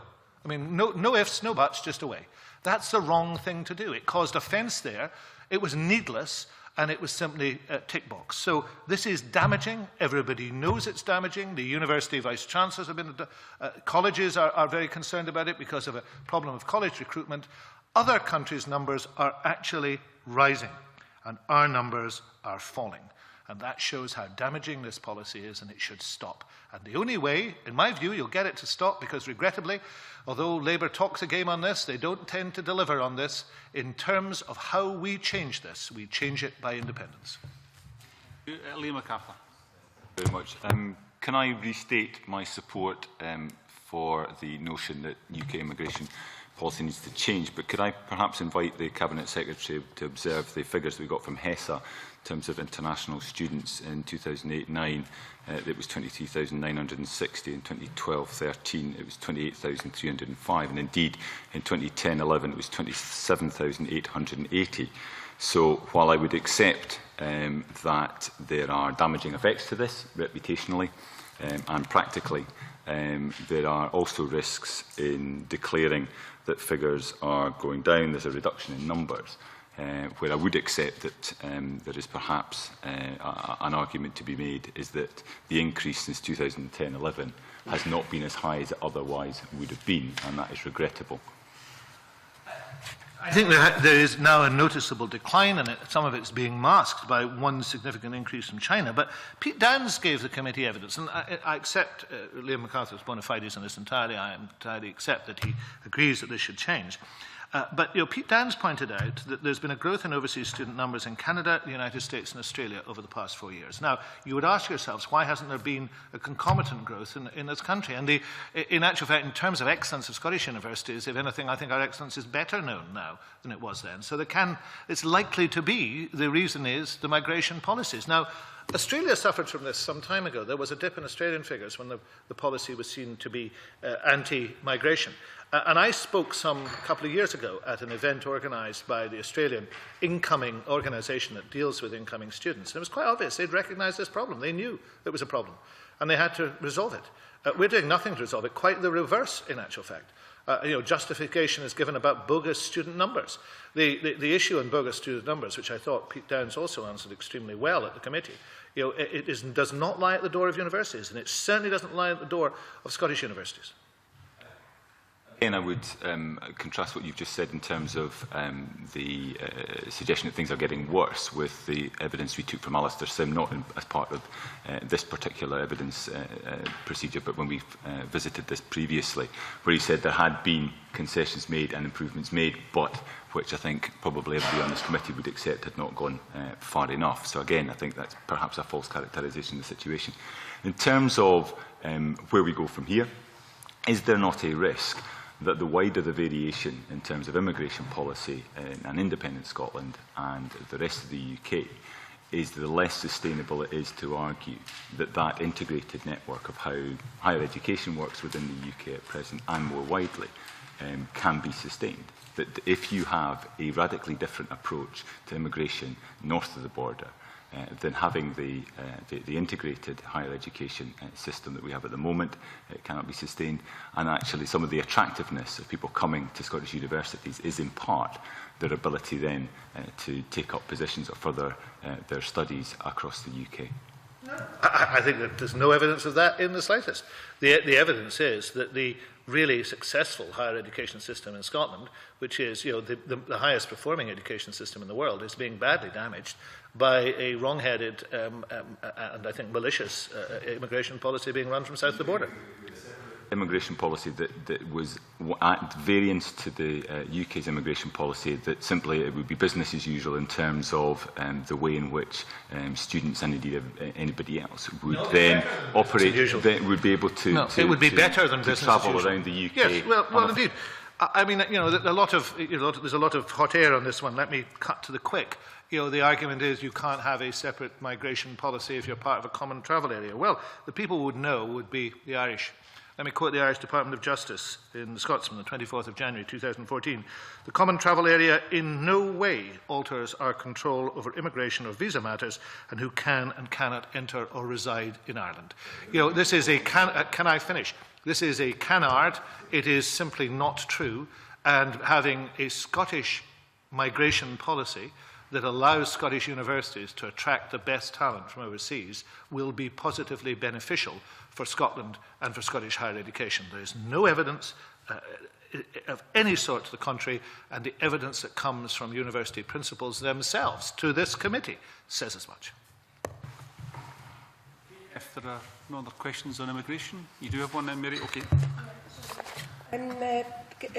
Can I just, I think you sort of did mention this, but there's a lot of focus on reduction in students coming, but China's up by 30%, USA 9%, Malaysia 49%, Hong Kong, Thailand 56%. So some countries are down, but equally, Cabinet Secretary, others are up. Can I just pick up one point that you made? And that was on the, you know, there was a, I think it was a panorama programme on bogus colleges, and I appreciate none of them were in Scotland. But you also mentioned post-study work visa. Would an independent Scotland monitor and audit students coming here for further or higher education beyond their time in education? Would you monitor and audit the post-study work visas of students coming here from non-EU countries who went on to work in Scotland? Because that has been a major problem at Westminster, that after many students graduate, there is no record of them, and that's been an issue. What commitment would you have to that issue?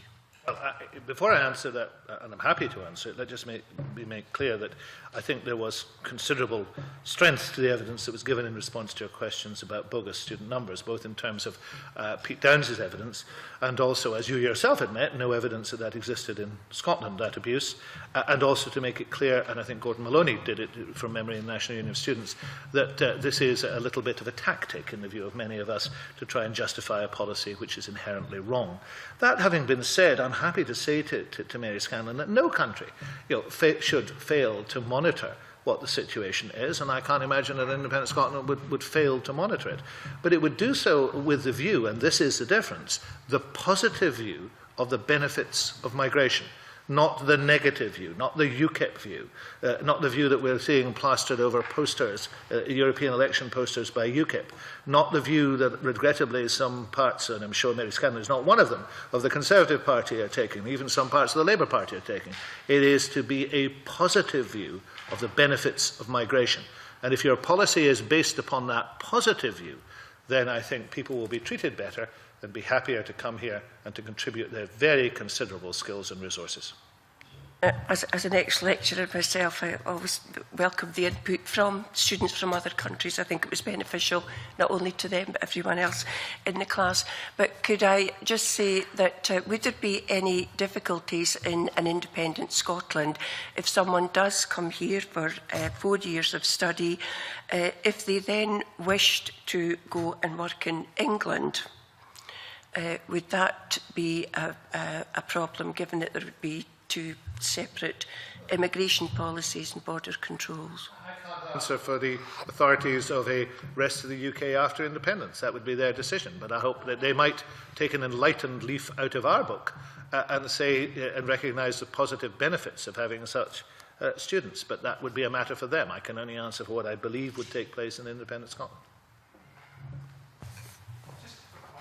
Secretary, I assume that if a student comes from overseas now to the UK and completes a degree and then wishes to move to another EU country, they would have to apply.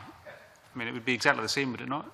I assume that that would be the case, but I think it's probably important I answer on the things for which I'm here to give evidence on, and I'm happy to do so. I think we'll move on to fees now. I think that I know we have people who want to ask questions about the fees issue. Cabinet Secretary, and I'll begin with Neil Bibby. Thanks, Convener. Good morning, Cabinet Secretary. Page 450 of the White Paper, question 237, would Scotland still charge students from the rest of the UK tuition fees? Yes.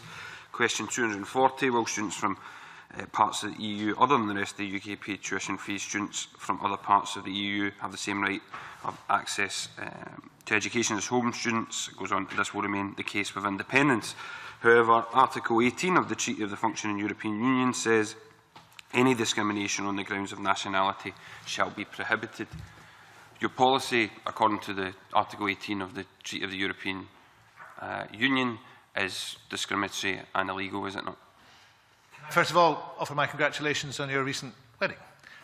Can I then say that you are, of course, correct that a policy based on a nationality would be wrong? The Scottish Government's policy now, and if this was the Government of Independent Scotland, will be based on residence. Therefore, it is not discriminatory in any regard. It's discriminatory on the grounds that you're going to charge English, Welsh and Northern Irish students, but not French, German, Italian, Bulgarian, Romanian students. No, absolutely not true. You asked me whether or not a European regulation forbade discrimination on the grounds of nationality. That is indeed true. It does not forbid policies based on residence, and I have made it clear. I don't know the nationality of anybody who is resident in any place. The policy of the Scottish Government is based on residence. If you have read the regulations, and I'm sure you have, you know that the word nationality does not occur. It is residence that we are talking about. And who has said that your position in the White Paper where you would charge English, Welsh and Northern Irish students fees but not other EU nationals is legal under EU law? The Scottish Government does not propose policies that are illegal, and the Scottish Government has brought forward a policy that is not illegal, and the Scottish Government, if we were the Scottish Government after independence, would continue to operate, because it's a continuation of a policy that is not illegal. That is the position of the Scottish Government. It is well argued in here. It is argued on the basis of objective justification for what is a unique situation within the EU, and I'm happy to go into the details of that unique situation, and therefore a policy based on residence will have and has an objective justification, and that is the situation we are in. You said the Scottish Government says it's legal. Just because the Scottish Government says it's legal doesn't necessarily make it so.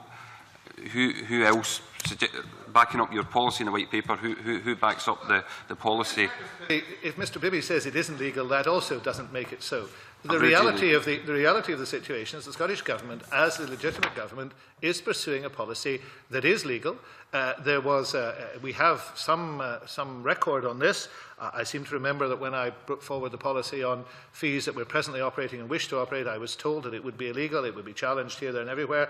It has not been challenged, it remains in force and indeed is widely supported. I am confident that the policy that the White Paper espouses, which is the existing policy of the Scottish Government, which is firmly based on objective evidence and indeed objective justification for that, a unique situation that we have in Europe, is a legal policy and can be operated and will be operated should we be the Government of Independent Scotland. Should we not be the Government of Independent Scotland, then other parties would want to make their decision. It would be necessary for them to make their minds up about what their policy is on student fees, but once they had done that, I'm sure they could take it forward. I think it's very interesting, Cabinet Secretary, this morning you're not mentioning University Scotland legal advice that you previously used to defend your position in the White Paper. Let me mention it just in case you think I'm avoiding I'm just about to mention it. Oh, please do. It says, are UK students will require to be treated no differently from other EU students? The question is residence. It's not nationality. And the question of residence is what applies here. Now, I think that the University of Scotland, Pete Downs referred to this as supporting information. I rely upon a policy I believe is correct. I believe that the objective justification argument is a very, very strong one, and it can be put forward, and some people in this room have heard me argue elements of that. There are some very strong elements. For example, as a country, we share a land border with a country that has the highest tuition fees in Europe, some of the highest in the world, fees that may well go higher. If one believes Danny Alexander has said his party can envisage that happening in the next term of a UK Parliament. There are many issues in this which mean that an argument of objective justification is entirely valid. I believe that the policy is one that is necessary for the health of Scottish higher education, and it's a policy which, if this party is in government in an independent Scotland, and let me not be overconfident, but if that were the case, we would pursue this policy, which is perfectly legal and is in the interests of Scotland, Scottish young people, and the health of the Scottish economy. Well, it's interesting, in the answer to the last question, you said it's not about nationality, it's about residency, and obviously there's a lot of ifs here, ifs and buts. In terms of the University of Scotland legal advice, when it talks about a residency requirement, it says it may be possible, but it goes on to say, as long as that requirement is applied to all students, regardless of their nationality. So it doesn't back up your position. That's exactly what I have said. Residence is the issue, not nationality. Absolutely, that is what I started your first question, and I'm still arguing and will continue to think. It's residence. That's what the issue is, residence. As long as that requirement is applied to all students, regardless of their nationality. It also says our UK students will be required to be treated no differently from other EU students. That does not back up what is in page 450 of the White Paper. Yes, it does, because it's dependent upon where their residence is, right? So that is the present regulation. I mean, I'm happy to send you the regulations. I'm slightly disappointed you haven't seen them, but I'm happy to send you the regulations, because the decision at the present moment about whether or not you qualify for free education is based on residence. And that's what's going to be the continuing situation after independence, should the people of Scotland vote yes on the 18th of September, if this party is in power. That's residence. And residence will apply to all students as to how it is decided whether or not they pay fees. That the question of residence, not nationality. So you're saying quite clearly that in terms of University of Scotland legal advice, it may be possible to rely on a residency requirement. They are right in saying, as long as that requirement is applied to all students, regardless of their nationality. I can't be more, that yes? Well, I can't be more clear. The answer is yes. Residence is the issue. Now, I mean, I don't really understand what point you're making, because exactly the same point as I've been making since the start of this questioning. Residence is the issue, not nationality. All students, when they apply, are treated equally on the basis of their residence. If people live in place A, they may qualify for free education. If they live in place B, they will not qualify for free education. That is treating students fairly, equally, on the basis of their residence. It does not ask them what nationality they are. That is the point. Okay, thank you. Liam MacArthur. I appreciate you won't be able to publish or even articulate the legal advice that you've had, but can you at least confirm that you've taken independent legal advice on the proposals that are within the White Paper? I do not confirm or deny that, and that's the normal position that governments have. We don't do that. Equally, you can be absolutely sure that I would not make a proposition that I did not believe was fully consistent legally. And was fully justifiable legally. So that is the proposal I'm making, and that is the comfort you can take, that I'm not proposing anything that I believe is illegal. Slightly uncomfortable position. The Welsh Minister for Education... Welsh Minister for Education and Skills, Hugh Lewis, has already indicated in an article in the Holyrood magazine earlier this year that he would not stand idly by while Welsh students are discriminated against, and suggest that this would be legally challenged. Jan Fiegel, the former Deputy Prime Minister of Slovakia and former European Commissioner on Education, Training and Culture, has indicated that the proposals within the White Paper would be illegal. This would be a breach of the treaty, sentiments I think echoed by his successors, the Commissioner. So while the "we'll see you in court" approach sounds quite convincing at the moment, is there not growing evidence that this would be challenged? You expressed some disappointment. It appeared that earlier proposals policies had not been legally challenged, but it seems increasingly obvious that there would be a legal challenge to these proposals. I'm afraid that the sources you quote believe, as Mr Biddy clearly believed at the start of his questioning, and maybe he still does, that this policy is based upon nationality. It is not based upon nationality. It is based upon residence. And the defence of objective justification for such a policy is quite clear and well established, and that is where we will be. Now, I don't want to see anybody in court. I believe this is the right policy for Scotland. It's a policy that's working for Scotland now. We are proposing it is unchanged after independence, were we to be in government. And in those circumstances, I think it's a popular policy because I think people realise how successful it is. So in all those circumstances, I believe this policy, I am putting forward a policy that is fully legal, that has an argument of objective justification for it, and will be the right policy for Scotland. So I stand content upon that ground, Mr MacArthur.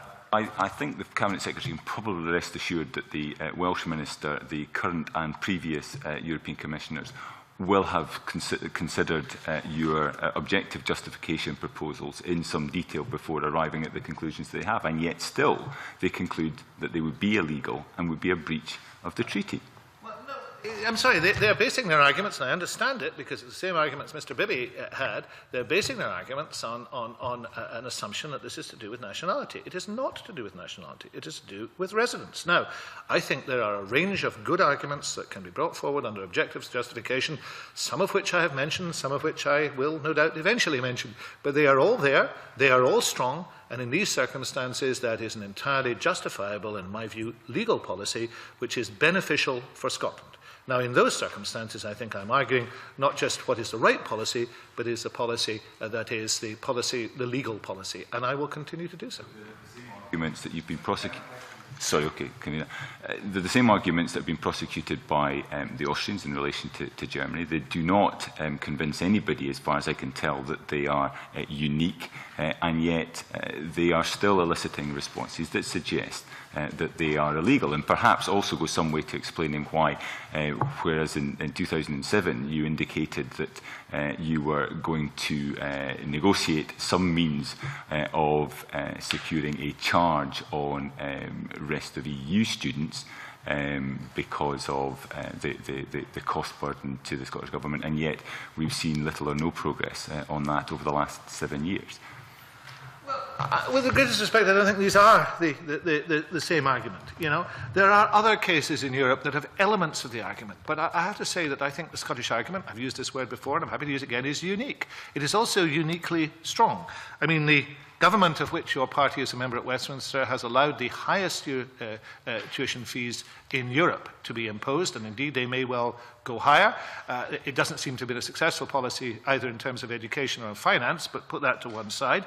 That is a unique element because alongside those highest fees in Europe, and if you look at the map of charging in Europe, it is extraordinarily high, vastly higher than anywhere else, alongside a country that is free. That is a unique situation.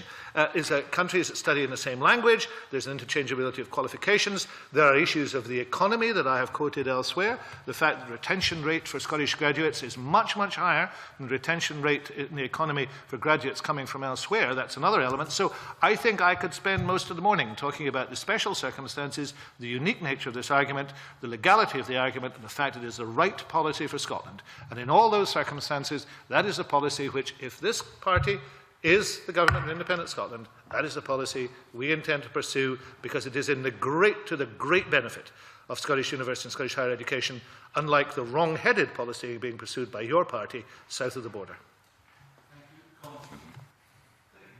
Cabinet Secretary, the benefits of free education are to me self-evident, but free fees in themselves are part of a package where we do follow a different route here in Scotland. I just wanted to ask you one question about the educational maintenance allowance, which supports, I think, if I remember correctly, about 35,000 students in Scotland. Just a confirmation that would continue after independence. Well, that will be a decision for the government of the day. As far as this government is concerned, we're the government who continued with it when others south of the border, including Labour, were getting rid of it. So in those circumstances, slashing it to pieces. So in those circumstances, I believe strongly in it. So certainly the view of this government is that it's a very important element. It's important in two ways. It's important for students in the later part of their schooling who would otherwise be disadvantaged, and it also plays a role in supporting college students. So I believe it's the right thing to do, and I would want to see it continue. Scanlon? Brief questions, Convener. My first one, as a relatively new member to this committee, I hope I can ask and get an answer. You focused considerably on residence today, Cabinet Secretary. How long would a student or a student hopeful, someone planning to study further higher education in Scotland, how long would they have to reside in Scotland in order to qualify for free further or higher education? I think the present rule is 3 years, but what I need to send you, Ms Scanlon, is all the present regulations that will give you all the detail. It is a complex series of regulations. I get a lot of correspondence from MSPs somewhere at this table about individuals involved in it. I would hope you could simplify them over a period of time, but I hope you would accept if I send you the regulations, all the information there, and I'm happy to address the detail of those personally with you. So much focus, and following from Neil Bibby's question on residence today, I was aware that it was 3 years, but could I then ask, would there be any plan to change the qualifying years of residence in order to be eligible for free further or higher education should we have an independent Scotland? Well, that would be, again, an issue for the government of the day. I have no such proposals at the present time, but, you know, a government of the day could change that view. But certainly it's not my view that they need to be changed. But let me send you all the regulations, and if you would like a private discussion or a public discussion about them, I'm happy to have it. It's interesting that there's so much focus on residency, but it is actually quite clear that you have to be here for 3 years before you can qualify for free further or higher education. And I just thought some of the answers to Neil Bibby were perhaps just not entirely clear. My second question, that was a supplementary to my first one. My second question, Convener, is, sorry about that, really on the objective justification. Would I be right in saying that it is for university principals, university boards, university management to use their discretion as to how many fee-paying rest of the UK students they decide will study at universities in Scotland? Would I be right in saying that? And as part of the same question, is there a precedent within the European Union for objective justification, because you do seem very confident that charging English, Welsh and Northern Irish students will be allowed? And my third part of that is on the Health Committee we were... oh, well, you keep counting. It's all part of the same question. It's all part of objective justification. It really is the time period, because we were told that there was legal advice about joining the EU. That didn't exist. And we were also told on the Health Committee that there was legal advice that a minimum price was completely acceptable in the European Union. And 3 years down the line, we're actually no closer to bringing in the minimum price. So it's about the time period for the legal necessities in order to continue charging English, Welsh and Northern Ireland students. It's about a precedent, and it's also about really clarifying whether it is that universities have the discretion themselves as to how many fee-paying RUK students they bring in. To take your last point first, they have the discretion themselves. Universities are autonomous institutions. Where they don't have the discretion is in two areas. One is they can't impinge upon the number of students funded by the Scottish Government. So that's absolute. So no place can be swapped one for another. And equally, they have to deliver within the overall quality of what they deliver. So they couldn't just milk the system. So they have a responsible view of this, and that's what they operate. And I'm sure none of them would want to do anything differently. In terms of the timescale, insofar as I understand the issue you're getting at, I think any transitionary timescale would obviously have to be set with universities, but given that we envisage, if the rest of the UK continue with their present policy, then there would be no change to that arrangement, then I don't see there is a transitionary issue. The objective justification would have, if someone challenged it, which is likely, it would have to go through the European courts. Well, I'm not going to get involved in speculation about legal action that doesn't exist. I mean, the government is making a proposal which it believes very strongly is well-founded and legal, and I'm not going to be involved in speculation about challenges to that policy. We have a policy. We believe it's the right policy. We believe it's a policy that works. We believe it's a legal policy. That's the policy we will have.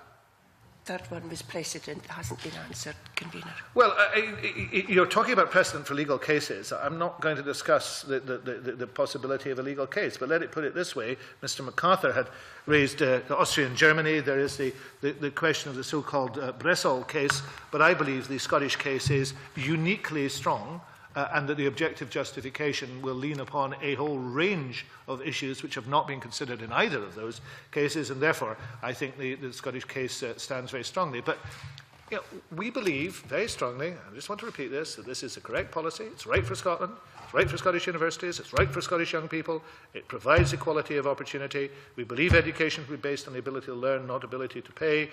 The only reason that you're having this discussion is because the south of the border has the highest fees in Europe, and they may well go very much higher.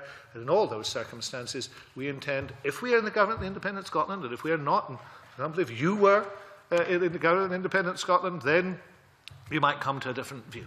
But if we're the government of independent Scotland, this is a policy we'll pursue. Yes, on that subject, Cabinet Secretary, we've heard recently that the Labour Party in England are talking about continuing fees, and Ed Miliband mentioned 6,000 a year fees. In the event of a no vote, what would your concerns be about the continuation of free higher education in Scotland if for the unlikely event that Scots voted no? Well, I think there's a constant pressure to conform to what is meant to be a norm elsewhere. We should understand how abnormal the situation is south of the border. If you look, and I'm happy to provide the committee with a very interesting map of charging for higher education across Europe. If you look at Europe, then by far the highest fees exist south of the border.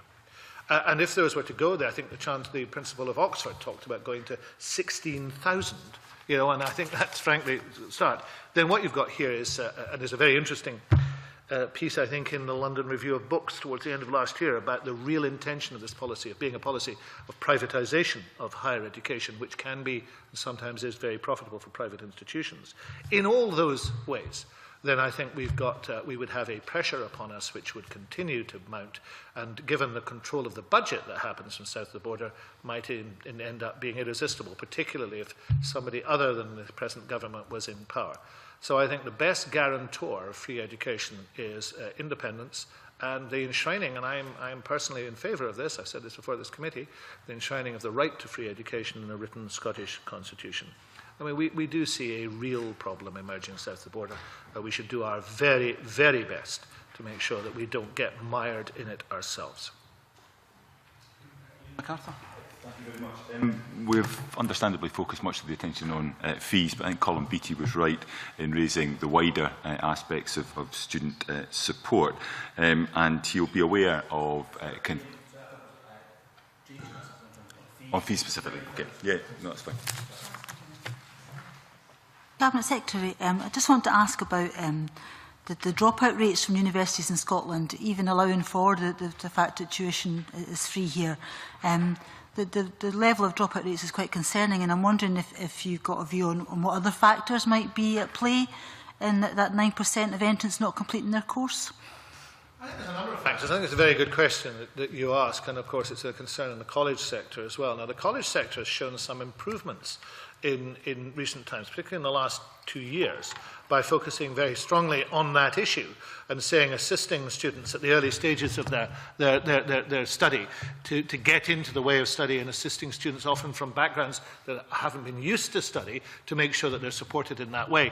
I think the universities have more to do. I'm impressed, for example, in Glasgow, where they've managed to reduce some of the dropout rates, and particularly in very intensive courses, by a lot of work with the students before they come to university. But yes, I think you're right to draw attention to it. I think it's an issue that requires constant help and support. Widening access shouldn't mean increasing dropout rates, and sometimes that has seemed to be the case. So we need to be focused on making sure it doesn't happen too. But I concur with you. There are many, many things in higher education and further education that we need to continue to work on, irrespective of the outcome of the referendum. Thank you. Thanks. Liam MacArthur, if you can be brief, I would appreciate it. Just in relation to that issue of wider student support and indeed widening access, I know the Cabinet Secretary would celebrate the fact that figures for 18-year-olds from disadvantaged backgrounds going to universities south of borders is up to almost 17% from 12.7% in 2008. But as Lucy Hunter, the former Head of Education in the Scottish Government, pointed out, with the move from grants to loans increasingly in Scotland, she states in Scotland, uniquely in the UK, graduates who started from poorer backgrounds are now expected to leave university with a higher debt and therefore face a higher de facto tax on their future earnings. I would welcome observations on that. And also, if there was any clarification you could provide on the portability of student support.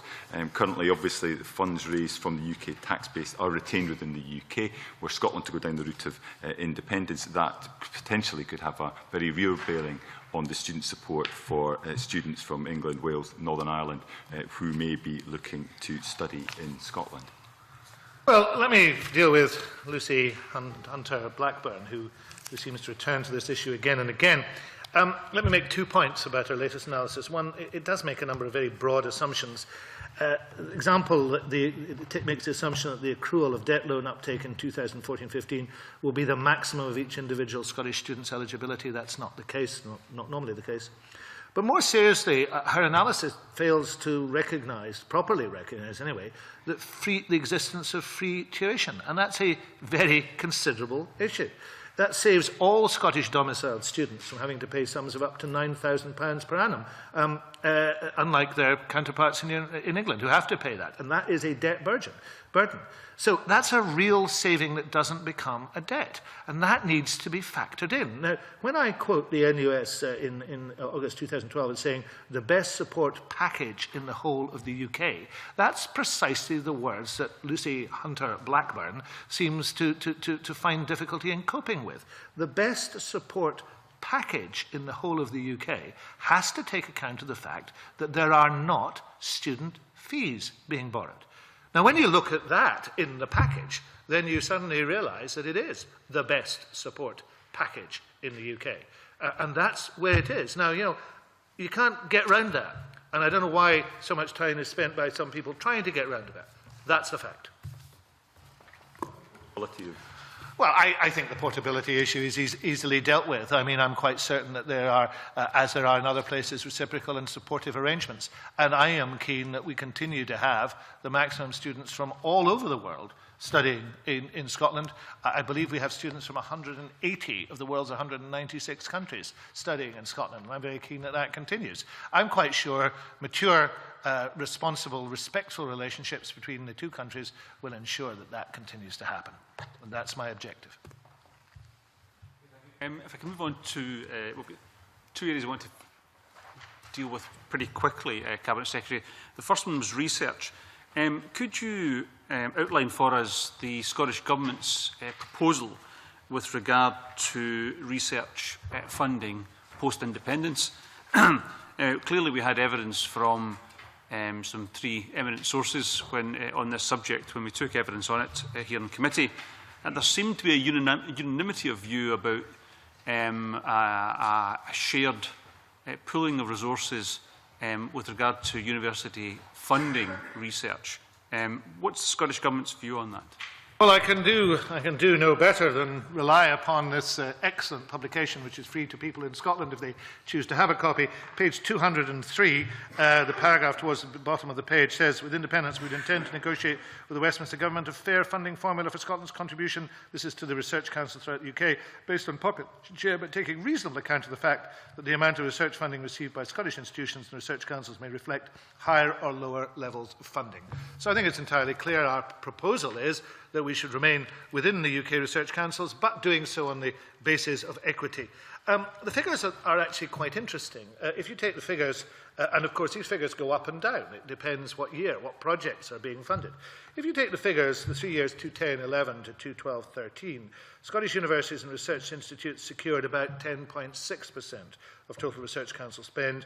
They contributed 9.4% of UK tax receipts. Now, they received slightly better, therefore, than population share, not massively better, as some have quoted, but they did it on the basis of of merit. They did it on the basis that these are very good researchers working in very important areas.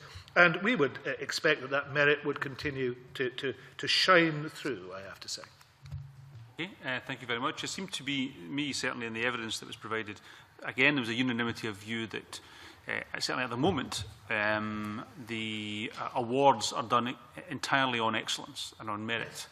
Can you see any common sense reason that would prevail post-independence that such an attitude would suddenly be dropped in favour of some sort of other methodology for choosing where research funding should go? It is underpinned by the Haldane principle, which is decisions on research should be made by researchers. That has served the UK Research Council as well for over 100 years.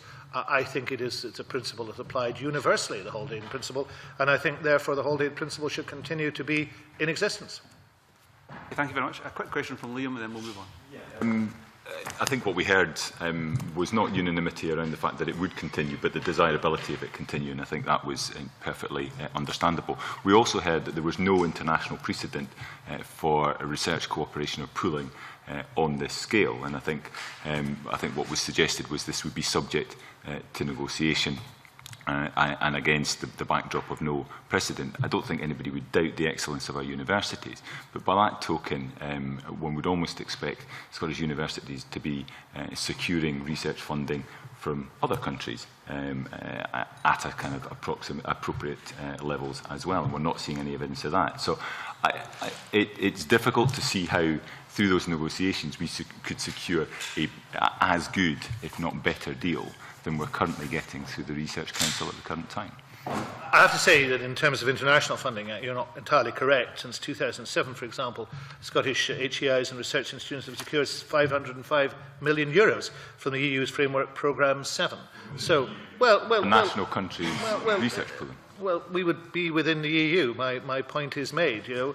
But in reality, we've also secured investment for things, for example, the Fraunhofer Institute for Applied Photonics, the first Fraunhofer Institute in these islands, the European Lead Factory for the Innovative Medicines Initiative, the International Max Planck Partnership. These are very important developments, drawing in resource from elsewhere. And of course, you're also, with respect to Mr. McCallum, not entirely right about other arrangements. I mean, for example, one could look at the arrangement with Switzerland. Paragraph 7 in the agreement between the UK Arts and Humanities Research Council and the UK Economic and Social Research Council states that the parties agree to reciprocally open their nation research project funding schemes to collaborative proposals involving researchers from the other country. So, you know, there's a growing trend across the world for people to work together. And I think the overwhelming evidence given to the committee and elsewhere is that fits exactly in line with the ambitions that are in the white paper. We have to move on. Very, very brief questions. One question from Joan McAlpine and George Adam. Professor Boyle, representing UK Research Councils, gave evidence to the committee a few weeks ago. I pointed out to them that Scotland punches above its weight in terms of the amount that we give to the Treasury in terms of the tax take, and that if the UK government had refused to negotiate after a yes vote, then the Research Councils would lose that considerable amount of money. And Professor Boyle stated that whether there's a yes vote for independence or not, it's in our interest to negotiate. Would you say that you supported him in that, and would you take encouragement from his comments? It is the reaction I receive when I talk to Research Council personnel or others throughout these islands. I think the person in Scotland who is probably best qualified to speak is Ian Diamond, who used to run the Economic and Social Research Council, has had a lifelong involvement in research councils, and he said, quoted in the Sunday Times last September, "I can't see it's in the interest of anyone in the rest of the UK to want to exclude Scotland, nor is it in the interest of Scotland to be excluded from collaboration." That's it. I mean, that's where we are. I hope the vast majority of researchers will see that. And if researchers don't see that, I am more than willing to enter into dialogue with them, to have that discussion, to show how things can only improve, as indeed, you know, a very distinguished group of academics for Yes now formed is putting that argument forward. I think Mr. Adams' question has been dealt with. It was his excellent question. Okay, thank you very much. Can I move on to the childcare issue to finish off with, and Neil Bibby. Thanks. You talked about the childcare policies in the white paper earlier. I'd just like to ask you, in terms of the childcare policy of 1,140 hours free for every child 1 to 5, what is the total cost of that policy?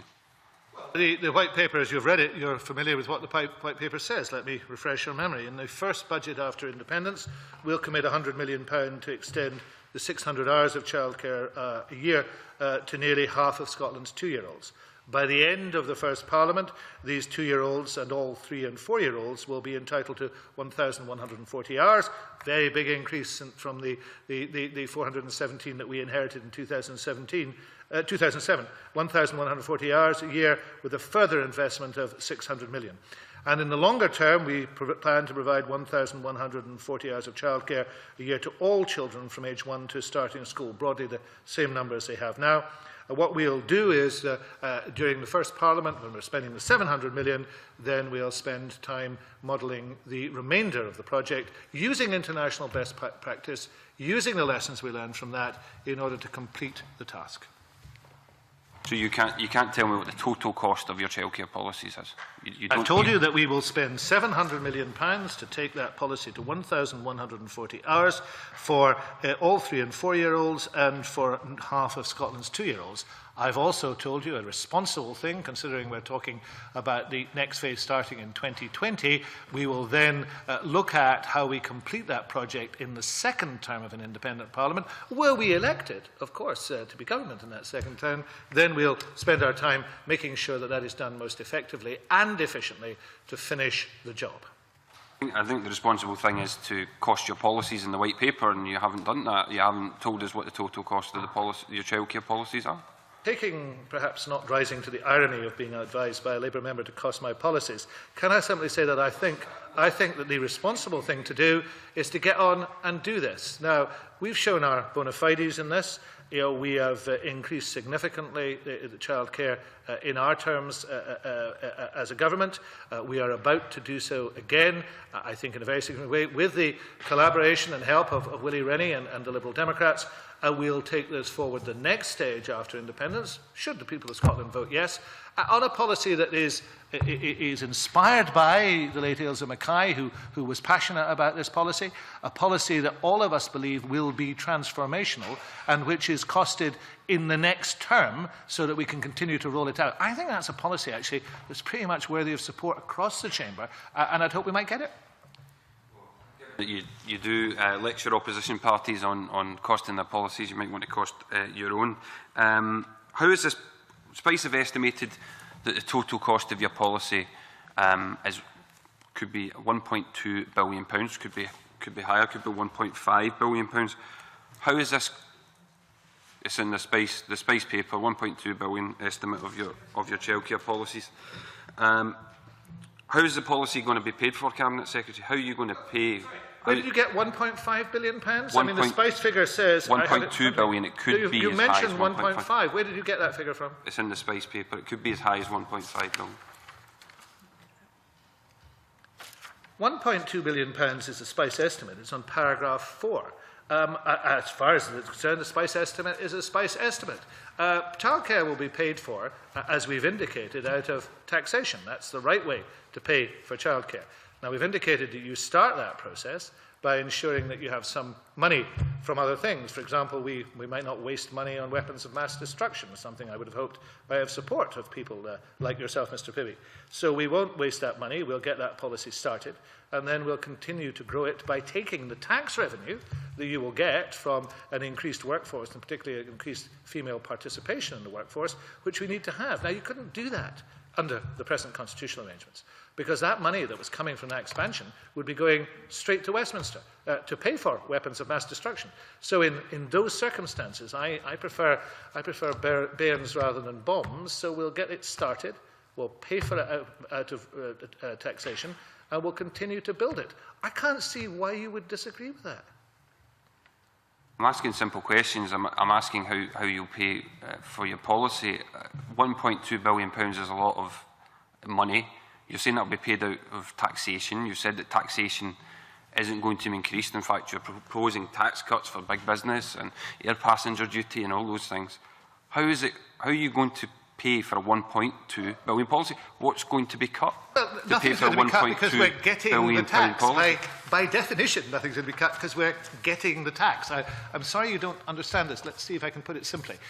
Presently, we have a workforce that pays its tax to Westminster. We get back a bit of that decided by somebody else on an arcane formula. A normal country, you know, just like the other 196 countries in the world, a normal country raises taxation and makes decision how to spend it. So Scotland will become, on independence, a normal country.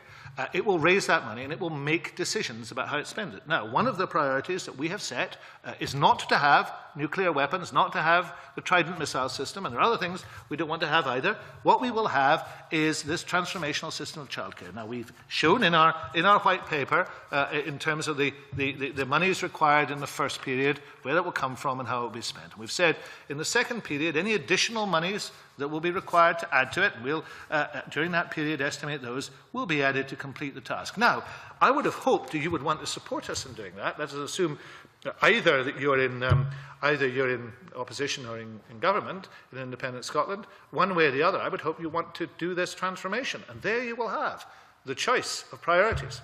Now, will your priority be to spend that on weapons of mass destruction, or will it be to kick-start the process of making sure that we have transformational childcare? Now, what transformational childcare does is three things.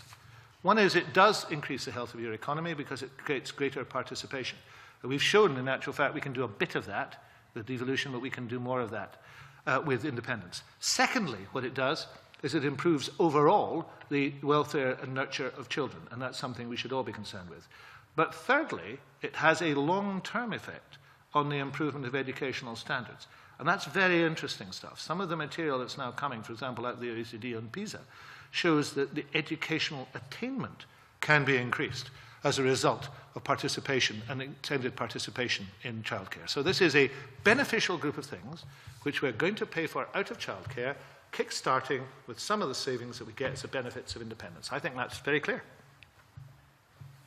Can you just confirm that you have not carried out economic modelling of this childcare policy? Well, I think what we've done is estimated how much it was going to cost. We've looked at how it's going to be implemented, and we're getting on with it. Here's an example of getting on with things. We've got money allocated for the next stage, which rolls out this August. We've got local authorities working with us, including Labour local authorities, to make sure it's delivered. We've actually got people being trained and money going to local authorities to be trained. And we've got capital money going into making sure that we've got premises for it. I think that's modelling. That's getting it done. And that's what we will do at the next stage. We'll get it done and delivered. Other members have to. Can I ask one last Very, very quick. You need apparently an additional 104,000 women to gain employment to have an additional £700 million. You've said there's question marks over that figures, but according to Spice, only 64,000 inactive women have young children, only 14,000 would like to work. How's the policy going to be self-funding if there's not enough? There are. And the policy, and that's 700 million, and the policy is 1.2 billion. There are more than enough. How are you going to fund this policy? There are more than enough women, as you put it, to deal with this. It's not funded in a, well, if you allow me to finish, they're not funded. Let the Cabinet Secretary answer the question. They're not funded in a single year. You don't get a year of women and then a year of no women. You get women that go on through, and you get women who, you know, they have children at different periods of time. Also, women, actually, some women are economically inactive because they've got children over the 5. So if you restrict yourself to that cohort, you get a very unnatural view of what the potential is of this policy. But I'm more curious, Mr. Bibby, about why you're such an enemy of transformational childcare. You know, here we have an opportunity to do something good for the people of Scotland. We've got a vision of how to achieve this. And we're talking about how to do so, and there's lots of detail in here, and we're debating it through, and tribute to Mr. Rennie and the Liberal Democrats, when they had a vision of how they think this thing wanted to change, they came along and they argued for it, and they wanted to get it done, right? It just seems to me you don't want to get it done.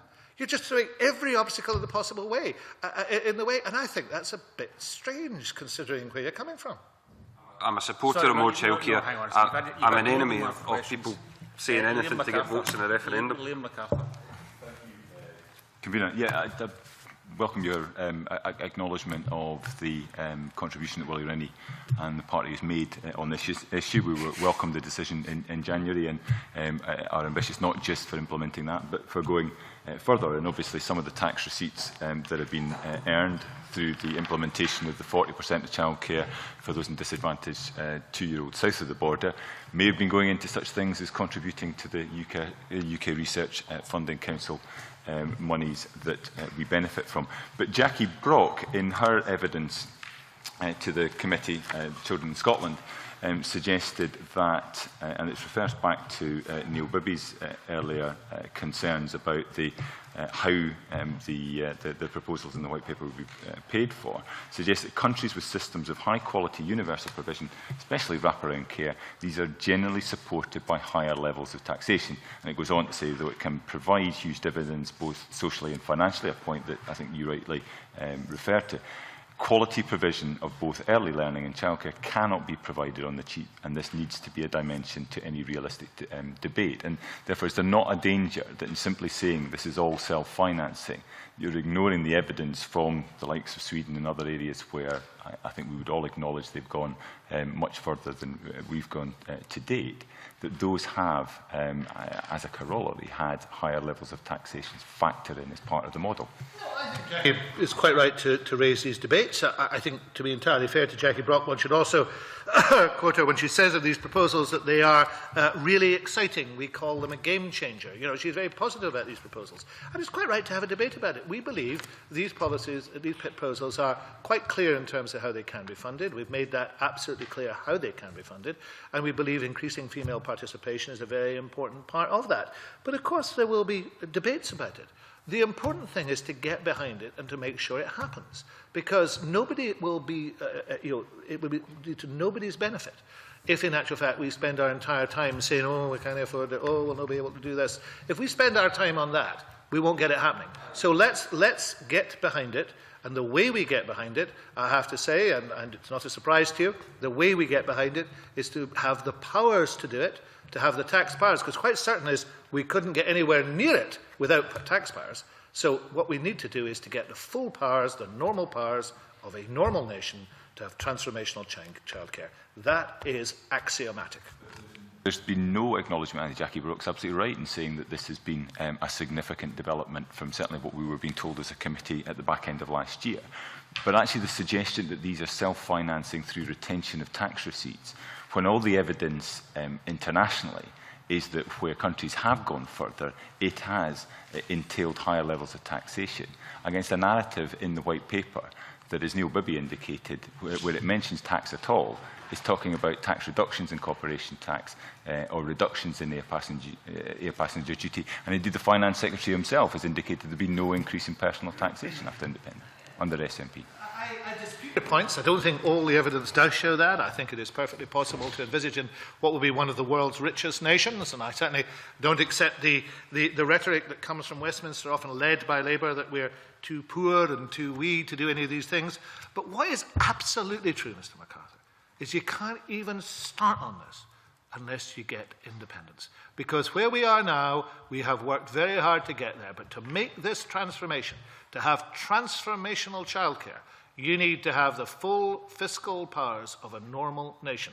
There's no ifs and no buts on that. So if we want to get transformational childcare, there's the challenge. With respect, we were being told pretty much all through last year that we could not have a step up in terms of provision for 2-year-olds from more disadvantaged backgrounds without the additional powers of independence. There was a change in January. We warmly welcome that. We will help support the implementation of that. But there are too much of a parallel between what was being said last year in that regard and what's now being said in terms of transformational childcare. There's the challenge in politics. When people bust a gut, as Mr. Swinney bust a gut, to try and find the resources to do something that he was being pressed to do by Mr. Rennie, which we believe was a right thing to do. And without prejudice to the fact that it's a scale of things that's much bigger. When you do that, then you get criticised for it. I don't think that's very fair. I think you should be supporting your leader, Mr Rennie, in the work that he's doing in the task force, taking this forward, and then you should support, transformational childcare and independence. You'd be welcome on board. Mary Scanlon. Thank you, Convener. Can I just put on record that I very much support the increase in childcare, as I did at Westminster when they put forward their proposals, but also the fact that we have a very much better trained workforce and registered with the Scottish Social Services Council. And I'm delighted to say that all that has happened under devolution, and I want to put on record, just in case you come back and say that I don't support it. And I would also say, Convener, someone in my family works in childcare, and she is in fact paid the minimum wage. So can I just ask about to follow on from Neil Bibby and Liam MacArthur, the 104,000 additional jobs. Can I just look at the 35,000 additional jobs that are expected in the childcare sector? Now, if we look at many nursery workers are paid the minimum wage. If we look at the personal allowance currently of over 10,000, and if the Conservatives get back at Westminster, that will certainly increase in future years. Liam MacArthur was asking, and you mentioned that you need more tax powers. Now, I'm not going to do my personal calculations, but with over 1,000 hours for nursery education, and the majority of the workers female, the majority paid the minimum wage, the majority will not even be paying tax. So how can I, given that you need more tax powers, will you then maintain the personal allowance as it is? Will you reduce it in order to get the tax revenue that you've projected? Or will you increase the levels of taxation in order for these 35,000 childcare workers, many of whom are on the minimum wage, in order to get the revenue that you have projected from these additional women in the workforce? And I see you shaking your head. Can I please have clarity on this answer and not a party political broadcast? Your premise is wrong in almost every regard. And it is a very clever construction you have put together, but it is a house built on sand, because there is no assumption made that A, all of these 35,000 places will be paid the minimum wage.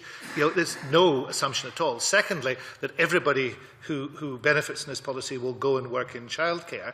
I think that does show a one-dimensional view of what is taking place. So I think, I do appreciate, Mary Scanlon, that you support this policy, right? And you want it to take place, okay? If you don't believe that independence is the way to make it take place, then I would be very interested that you come forward with proposals of how it can be funded within the present devolved settlement. If you can't bring that forward, then I'm afraid the rest of it is just, to be blunt, I think it's just trying to create confusion within this policy.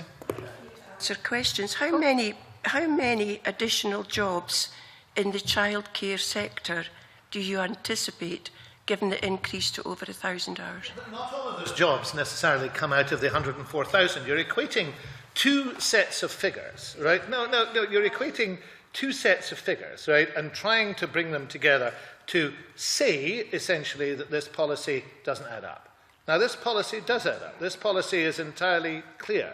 It is a transformational policy that assists women. Right now, regrettably, it might be important for the tape, so to speak, to say that Labour members are laughing at the idea of transformational childcare. That's a very sad thing, because what they want to do is to defeat independence rather than to improve Scotland. That's sad, because what we've got here is a set of circumstances in which we're saying, look, we have a problem, we don't have enough women in the labour market, so we increase that.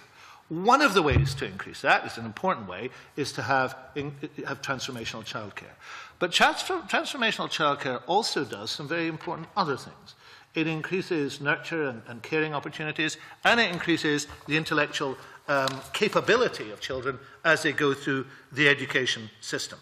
So, we will also save families by about £4,600 a year by having transformational childcare, and that will have an economic effect.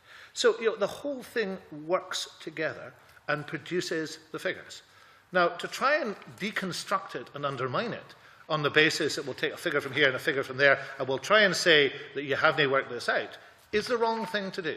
If you want to come forward, if anybody wants to come forward with a different set of proposals about how to fund it, I'm happy to see them, right? Constructing anything. I'm actually, maybe I wrote this down wrongly, but I thought you said to be 35,000 additional jobs in the childcare sector. Maybe I got that wrong. You know, I think what I'm asking is very reasonable, and I think I hope I put it forward in a reasonable manner. And I did say a member of my family is in that sector, and I want you to know I totally support this sector, and I congratulate them on everything they've done in recent years. And when Angela Constance was here, convener, I think I did say that if more was done preschool, you know, in supporting that sector. So please do not, in any circumstance, Cabinet Secretary, do not put on any record that I am deconstructing or not supporting childcare as it is. There is nothing about me, whatever Westminster or anyone else say. Please do not criticise me on that front. I fully support your policy. I want to know, are you going to increase, as you can, the salaries of childcare workers? Are you going to maintain the level of personal allowance? Are you going to increase income tax? Others have said the tax revenue that you will receive from this. As an economist, before coming in here, I want to know where that tax revenue comes from. Not an argument about Trident or a party political broadcast. I simply want a reasonable answer. That's all I'm asking. Accept the premise of your question. Secondly, as an economist, you will know that taxation does not simply come from income tax, whatever level you're on. It comes from the full baskets of taxes, such as corporation tax, indirect taxes, VAT, various duties that will be collected. So I have to say that if that's your question, it is a simplistic question, and it doesn't take account of that. It doesn't take account of that whole range of issues. Now, my view is that what you have here is looking at the additional 104,000 women becoming active in the labour market. You have a group of women of 35, well, not women, workers, 35,000 additional jobs in this sector, which may or may not be an exact subset of the 104,000. You would have to look at that very carefully in terms of economic analysis. There may well be displacement and change within the job sector. So there are a whole set of assumptions, which with the greatest respect, and I am not saying you don't support childcare, with the greatest of respect, you are making a whole set of assumptions about funding and running this policy, which are not fair assumptions, which are assumptions which require to be rigorously challenged. And I am rigorously challenging the assumptions you make. You may be, and no doubt are, an economist, and I am not, but I think your assumptions are wrong. But I'm not going to get any answers, so I'll finish there. Thank you. Final question from George Adam. Morning, Cabinet Secretary. I am interested in the kind of transformational childcare that independence offers, mainly because in a constituency like mine, there are pockets and areas of child poverty, and it's been generations. You could almost call it the Westminster dividend to a certain degree. But unlike Mr Bibby, I'm not an enemy of transformational childcare, but it sounds as if he was actually an enemy of some of my constituents when he said about air passenger duty there, because a lot of people within Paisley actually work in Glasgow Airport, so that will be something interesting to take back home with me when I go back home at the weekend. But on the actual transformational difference, the chance, the opportunity for constituencies like mine, like you're talking in some areas of my constituency where there's people third generation in the family, or maybe have drug problems, there's other problems as well. You know, that kind of poverty, getting these children out of that child poverty, is it not that after decades of Westminster tinkering at the edges, is it not the type of transformational change that we're talking about can only be delivered with the full powers of independence, and that is the way that we're offering everyone else here in Scotland in September? I think you're absolutely right, and I think you've seen an interesting illustration here this morning. I think there are people, and Mary Scanlon undoubtedly is one of them, who believes that this is the right policy, would like to see it happen. But it is not, in my view, possible to deliver it without full tax powers. Whether or not you agree with the analysis, It is not possible to deliver it without the full powers of a normal Parliament. I've never heard a suggestion of how that could be done, not least because nobody has even said how the first 100 million could be found, let alone the second 600 million. But you have other people who just want to demolish the case for independence. They'll attack anything in the case for independence, no matter how ridiculous they in the end sound, because what they are then attacking is some of the important things which make us as we are as a nation, and attack the aspirations we should have as a nation. So, you've seen that well illustrated today. But as far as I'm concerned, I will join hands with anybody who wants to achieve this policy. But if somebody can come to me and show how they could achieve it without the normal powers of a normal nation, I'd be interested. Nobody's done it, and they certainly haven't done it today. I just want to clarify one thing before we finish on this idea that women only exist in 1 year. My daughter is economically inactive. That's because she's 16. Yes. I presume when she grows, I'm expecting her to grow a little bit older. Yes. Will she be eligible for that policy when she gets that little bit older? I would expect when she becomes economically active, she will show herself in that regard. But the point I was making, Mr. Bibby, is you don't have a year of economically inactive women and then a year of economically inactive men. It's just a very bizarre view of the world, I have to say. Can I thank you for coming along? I'm not going to suspend. I'm going to move very quickly, if you don't mind, Cabinet Secretary. You sit there for 1 moment to our second item today, which is to consider the Assigned Colleges Scotland Order 2014. Do members have any comments on this instrument? No comments? OK. Does the committee agree to make no recommendation to the Parliament on the instrument? It's agreed. Thank you very much. That concludes our business today, and I close the meeting. Thank you.